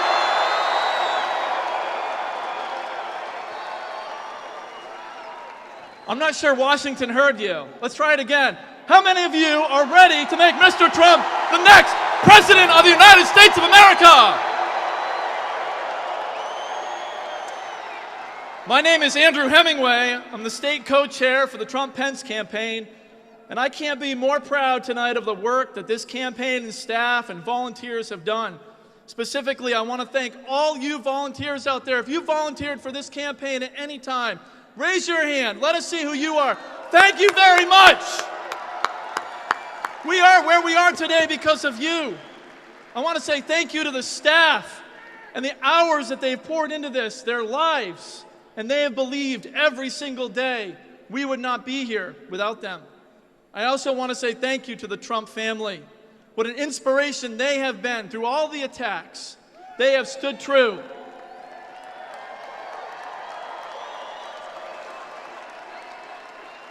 And I want to say thank you personally to Mr. Trump. He has put his life, his honor, his wealth, and his most prized possession, his family, on the line for us. And he said on day one that he would fight for us. And every single day he has kept his word. He has fought for us. And now, ladies and gentlemen, it is our turn to fight for him.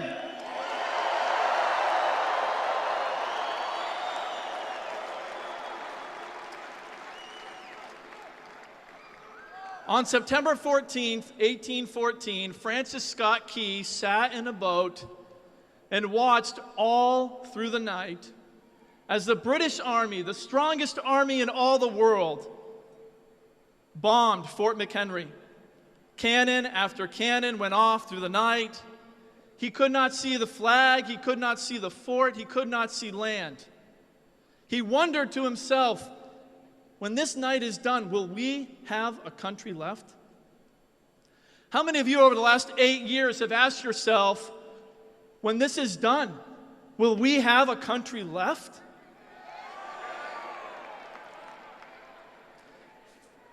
Francis Scott Key, the next morning, wrote these words, the second verse of the Star-Spangled Banner. On the shore dimly seen through the mists of the deep, where the foe's haughty host in dread silence reposes, what is that which the breeze o'er the towering steep, as it fitfully blows, half conceals, half discloses?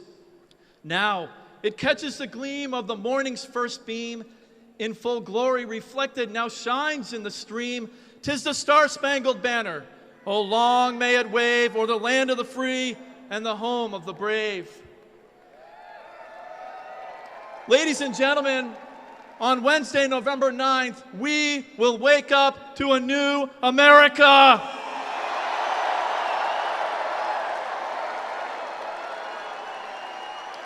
When the smoke from this campaign is gone, there will be one man, our new president, and we will take back our country.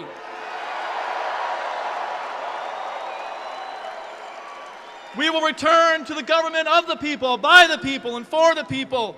We will appoint judges that respect our Constitution. We will support all of our troops with the very best health care possible.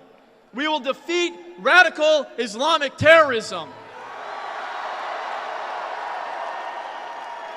And we will build a wall. We will stop illegal immigration. We will stop the drug cartels. We will stop the heroin epidemic. And we will put America back to work, making things here again. And we will protect all human life, born or unborn. Tomorrow, we will win. Tomorrow, we will take back this great country. And tomorrow, we will start to make America great again.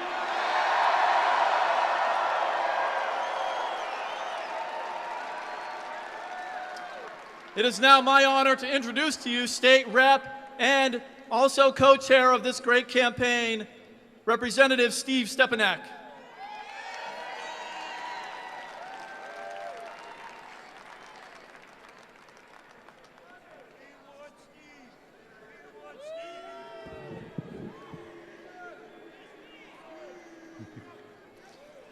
Wow. What a crowd. So tell me, how excited are you that Donald Trump is going to be the next president of the United States of America?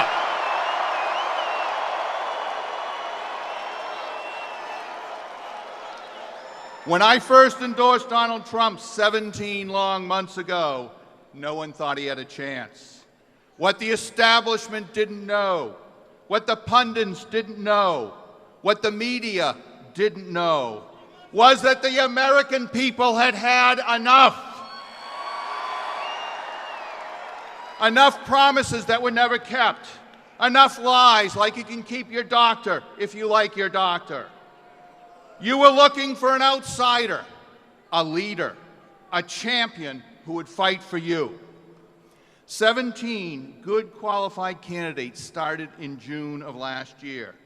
12 hard months later, against all odds, Donald Trump emerged as the people's clear choice. Your choice to fight for you against the corrupt, failed policies of Hillary Clinton and Barack Obama.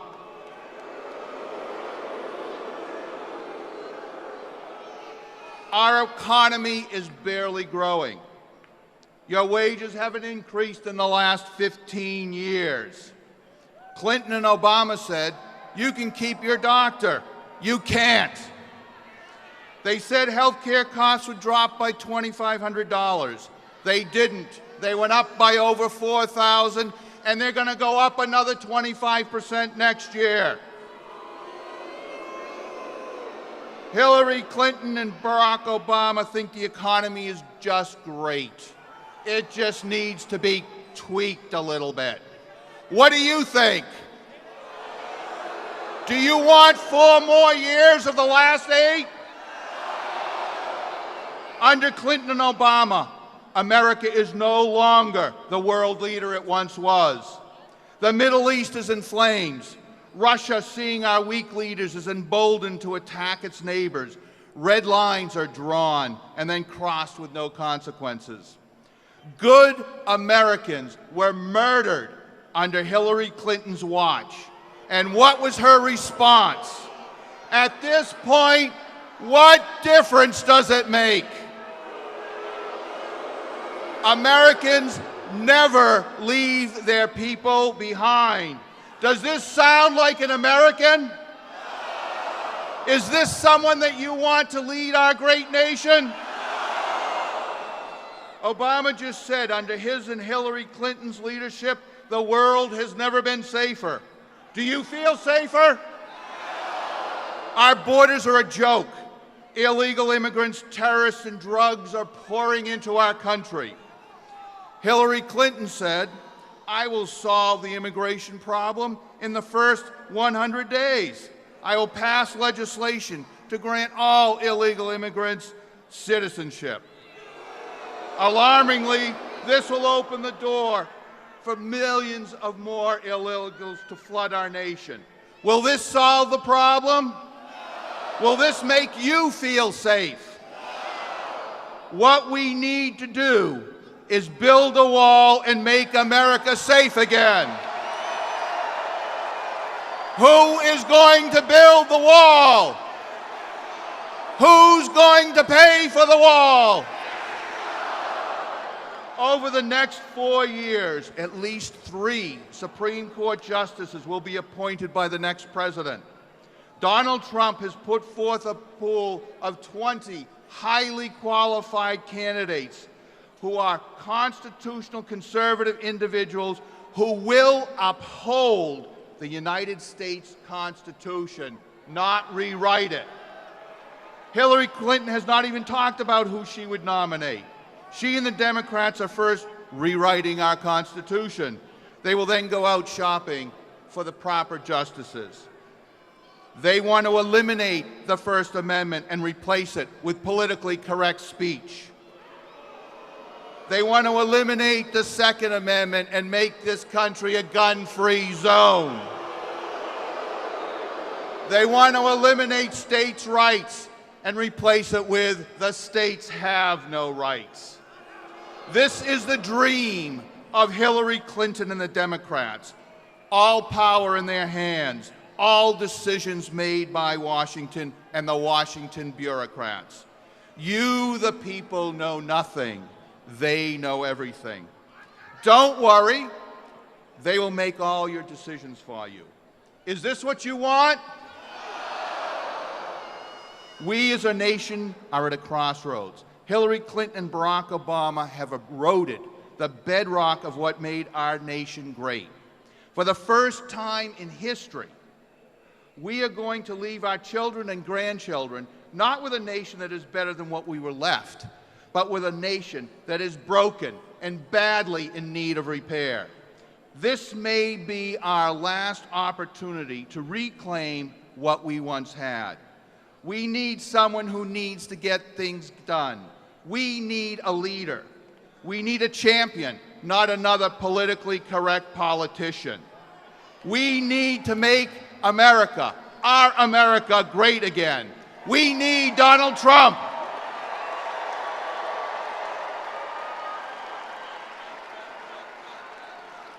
Donald Trump said at the Cleveland Convention that he will fight for us and he will fight for America. Let me ask all of you, will you fight for Donald Trump? Will you fight to save America? Because Donald Trump cannot do it alone. He cannot fight the left-leaning biased media alone. He cannot fight the special interest groups who care nothing about you alone. He cannot fight the corrupt, lying, Democratic machine alone. He needs every single one of you by his side fighting to save America. Tomorrow is a critical day. We need all of you out, not only voting. We need you to bring 5 more people along to vote. We have to make sure that we leave no stone unturned tomorrow. We have to make sure that Donald Trump is victorious tomorrow. And we also need to look at, when we go in that voting booth, we not only have to vote for Donald Trump, but we need to vote for the entire Republican ticket. When Donald Trump is our next president, he will need a Republican Senate and a Republican Congress to save America. And we need to make sure that he gets just that. Now, I've been a state rep for 5 terms. Unfortunately, 4 of those terms I've served under Democratic governors, and it was not pretty. For God's sake, we need a Republican in the corner office in New Hampshire. We need Chris Sununu as the next governor of this great state of New Hampshire. So tomorrow, we need all of you to go out, not only and vote, but bring others with you to vote. And we need to work hard, and we need to spread the word that we need to make America great again. We need to elect Donald J. Trump as the next president of the United States of America.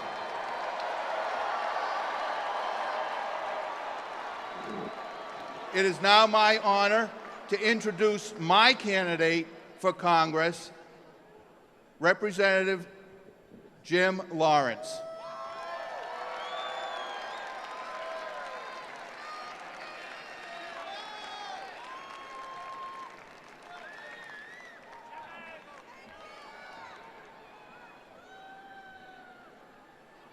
Can I tell you what an honor it is to see a great army of Trump supporters out tonight?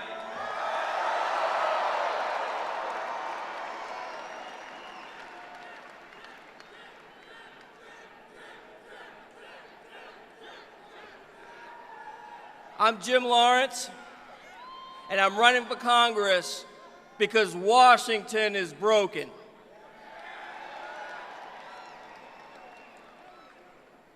The people of the 2nd Congressional District here in New Hampshire sent Ann Custer down to Washington to do one thing: provide solutions. Instead, she got in bed with the party bosses and voted with the current administration's failed policies over 90% of the time.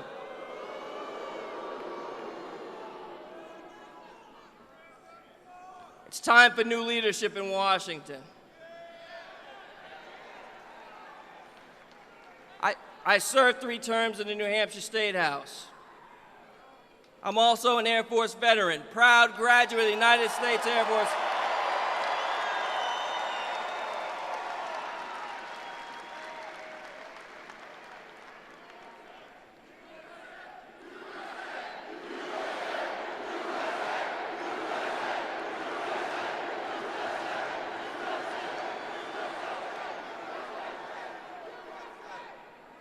Proud graduate of the United States Air Force Academy.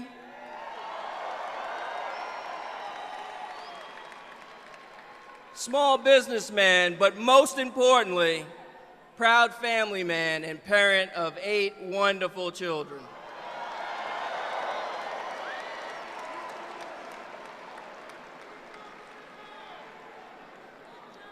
I couldn't look my children in the eye, knowing that I stood by and did nothing while Washington spent their future prosperity away.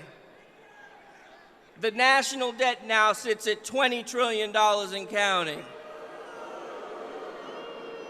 And unfortunately, our government doesn't just stop there. They're continuing to overregulate and overtax our small businesses, which we know are the economic engine of this great nation. Is Hillary Clinton going to solve all these problems we're facing?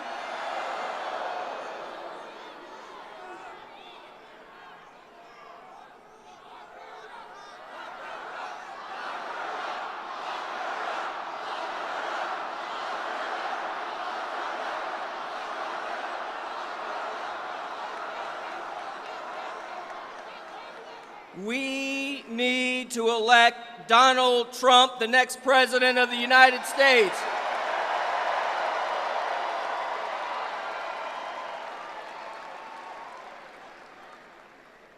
We have the worst foreign policy in decades.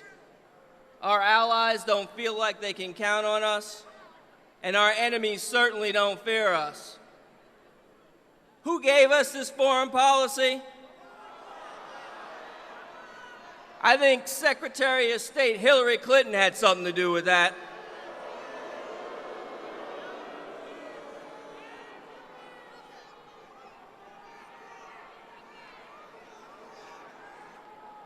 I wouldn't worry. I wouldn't fear, because tomorrow the voters will come out and they will elect our next president, Donald Trump, who will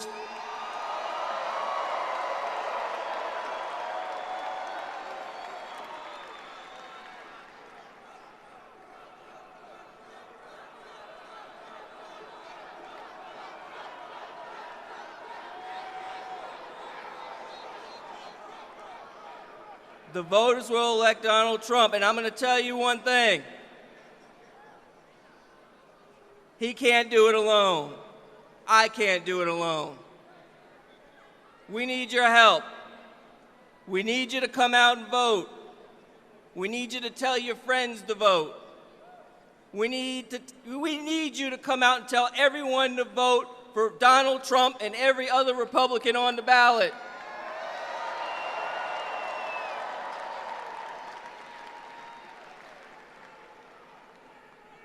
So I'm going to ask for your vote tomorrow for Donald Trump.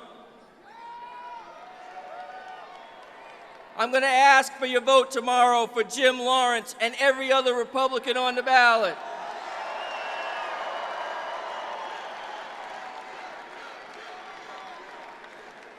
I'm going to ask for you to stand with me so that Donald Trump and Jim Lawrence can stand up for you in Washington.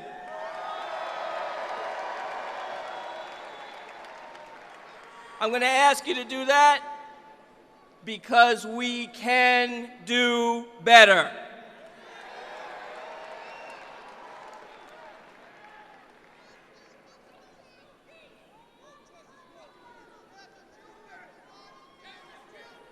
So let's get it on. Let's elect Donald J. Trump President of the United States.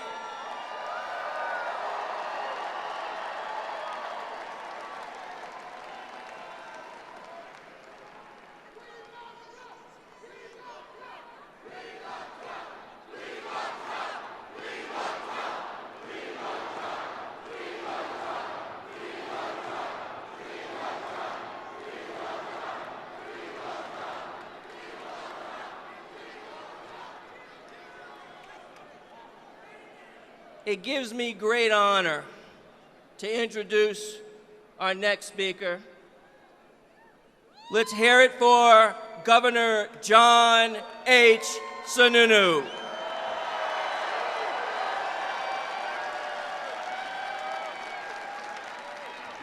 Hey, hey. This is a great, intimate, small gathering of 10,000 of our closest friends. It's great to have you here.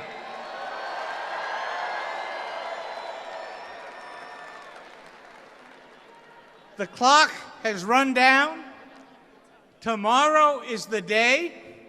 Are you all ready to go out and to vote to change America and bring New Hampshire back to where it ought to be?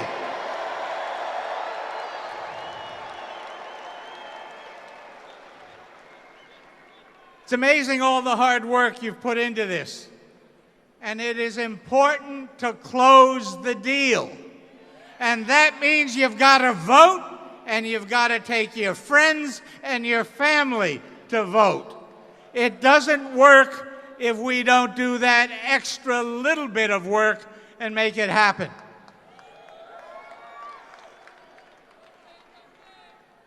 I get asked by the press all the time, how come you're voting for Donald Trump? How come you're supporting Donald Trump? And I tell them, it's very easy. Hillary Clinton makes it easy to support Donald Trump.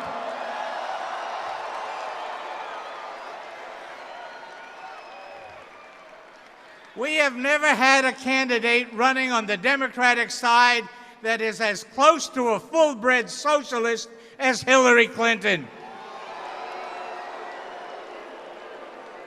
Her two favorite surrogates are the self-avowed socialist Bernie Sanders and the not-so-quite self-avowed socialist Elizabeth Warren. That's all you need to know.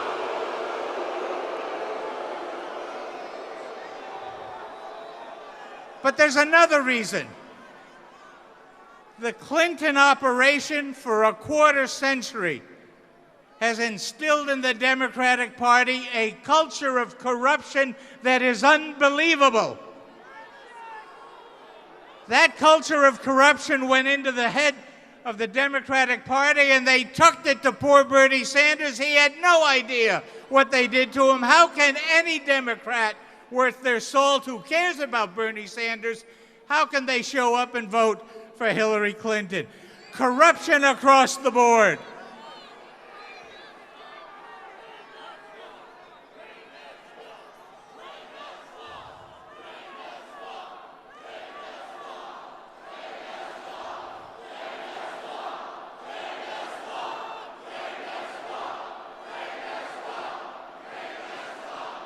You're right, but it doesn't end there. They're so corrupt, it creeps into the state Democratic parties. In Virginia, you've got Terry McAuliffe brings Mrs. Clinton in. They raise money for his PAC. They give $500,000 plus to the lady running for the state Senate in Virginia. And who is she? She's the wife of the deputy director of the FBI that's investigating the Clintons. Corruption, it's a bribe. Here in New Hampshire, Corruption again. Maggie Hassan gets caught in pay for play. She has to return $71,000 in illegal contributions. Van Ostrin, running against that great candidate for governor, Chris Sununu, gets caught in pay for play. Corruption all over the place. We do have to clean the system out. We do have to make a change at the national level. We do need a change in New Hampshire. And tomorrow when you vote, you're going to do that.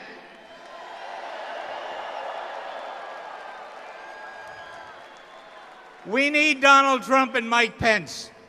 And in addition to that, we need in this state, because we have drifted away from what made New Hampshire so special, we do need Chris Sununu. And I tell you, one of his great assets is he comes from good breeding stock. But as important as that, we've got to give Donald Trump the tools to help him. He cannot make change without a Senate under the control of the Republicans. We need Kelly Ayotte to go back. We need a Congress that'll send the legislation. We need Congressman Ginta and Jim Lawrence to go to Washington. We've got to vote the full ticket, top to bottom.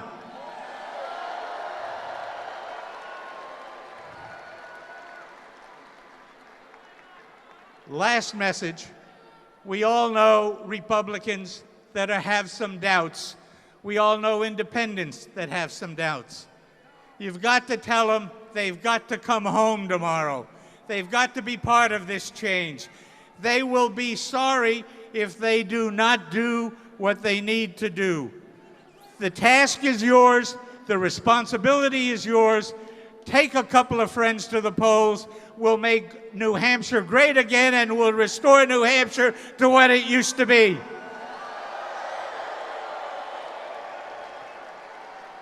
Now it's my pleasure to give you one of those folks that will be a great asset to Donald Trump, someone who will help the Congress put those programs through that will make a difference.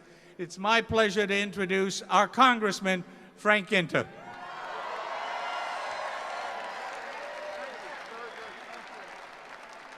Hey, everybody, we getting fired up? Are we fired up or what? You know, I've been in this building a couple times before, and I have never seen a crowd like this. This is unbelievable, and I'll tell you why. Because it's about time that the country sees change. It's about time that we give people true hope. It's about time that we elect a guy named Donald J. Trump.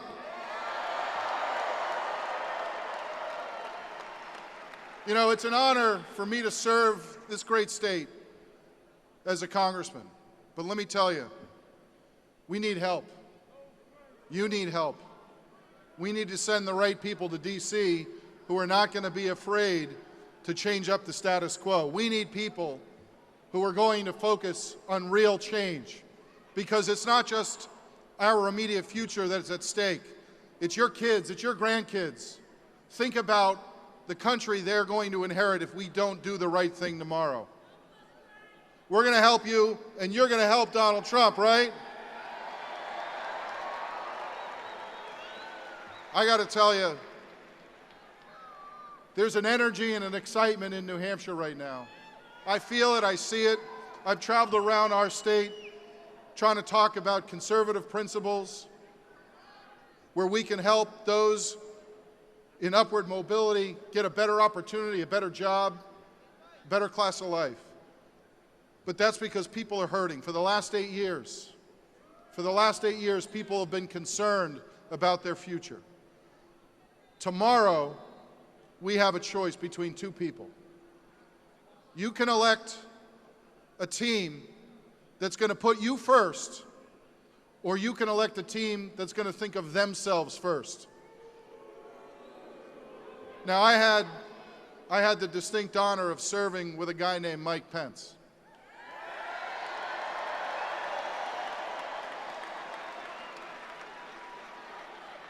Let me tell you something about Mike Pence. He's a man of honor and distinction. He's a great leader. And when Donald Trump chose him, I thought that was a pretty great choice to make.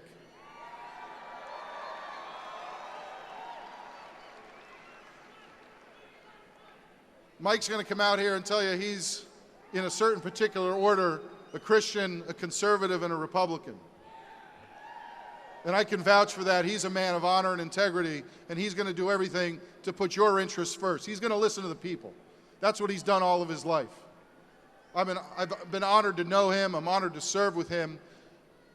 But tomorrow, we've got to make sure that we elect the Trump-Pence ticket one more time.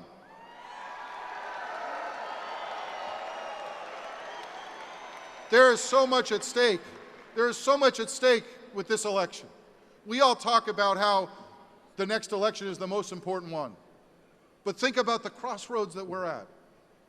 I want you to think about your family, your grandparents or your children or your grandchildren, and think about the future. Think about their future. And understand the importance of voting Republican top to bottom of this ticket tomorrow. Think about the people who are going to put you first. Think about the people who are going to sacrifice to make your lives better. New Hampshire has an incredibly important choice to make. These polls are tight. But I have never seen a crowd, and I have never seen a group of people so excited to do the right thing tomorrow. You guys are unbelievable. I am so happy you're here, and we need you to get out tomorrow and bring every single person to the polls. From first thing in the morning until last thing at night, we got to make sure we get people to come out. Because they're tough. They're tough opponents. Now, I want to talk about a group of people who are in the room tonight. Can we give a big round of applause for our veterans?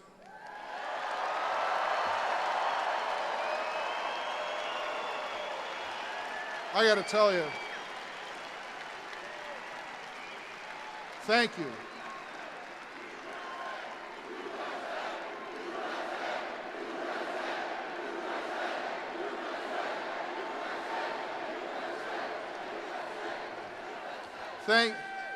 Thank you to our veterans.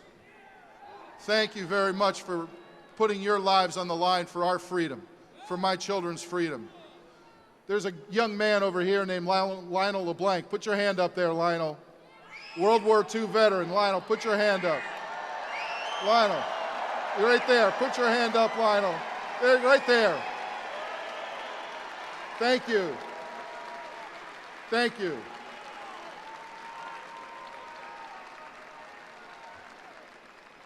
There are so many people across our great state and across our great country that have that hope for tomorrow's election. And I will tell you, when we elect the right team, when you elect people who on their first 100 days of office are going to pledge to repeal Obamacare and give you patient-centered health care for a change, when you elect people who are going to reduce your taxes, give you back more of your hard-earned money, when you have people who are going to protect your Second Amendment rights and make sure that we elect strict constitutionalists to the bench, that team is the Trump-Pence team. And I couldn't be prouder of this team here today that's going to make sure we get every single person out to support a better America, a stronger America, a more vibrant America. And let me tell you, I've lived in this state a long time. I hope you all join me in making sure we have a Republican governor come tomorrow night. Our state needs it. Our state deserves it. Chris Sununu has worked so hard for this state. He is going to turn our state around again.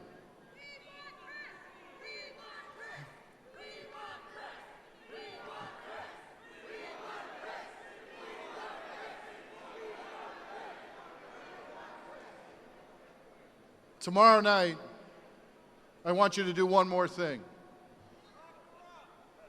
I'm going to ask you when you go vote, you vote for Frank Ginta for Congress. To make sure you have a friend and a fighter and someone who's going to help the next president and the next vice president of the United States. So let's make sure we go get them, okay? After tonight, it doesn't stop. We run through that tape tomorrow night. We run through that tape tomorrow night, and then the beginning begins. A better America begins. Making America great again begins after tomorrow night. Thank you all very much. Let's go get them. And in just a couple of minutes, the great governor of the state of Indiana, Mike Pence, is going to be out here to give you a few words. Thanks, everybody. Have a great night. Thank you.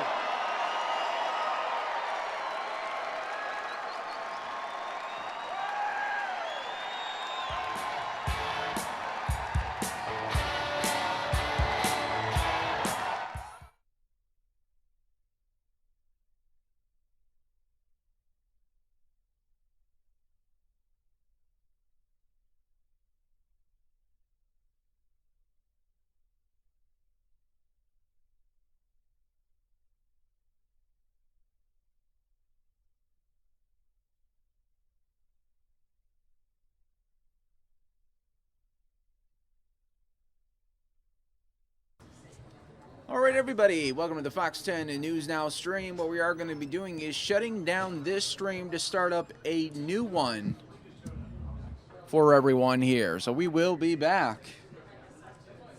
So much going on today.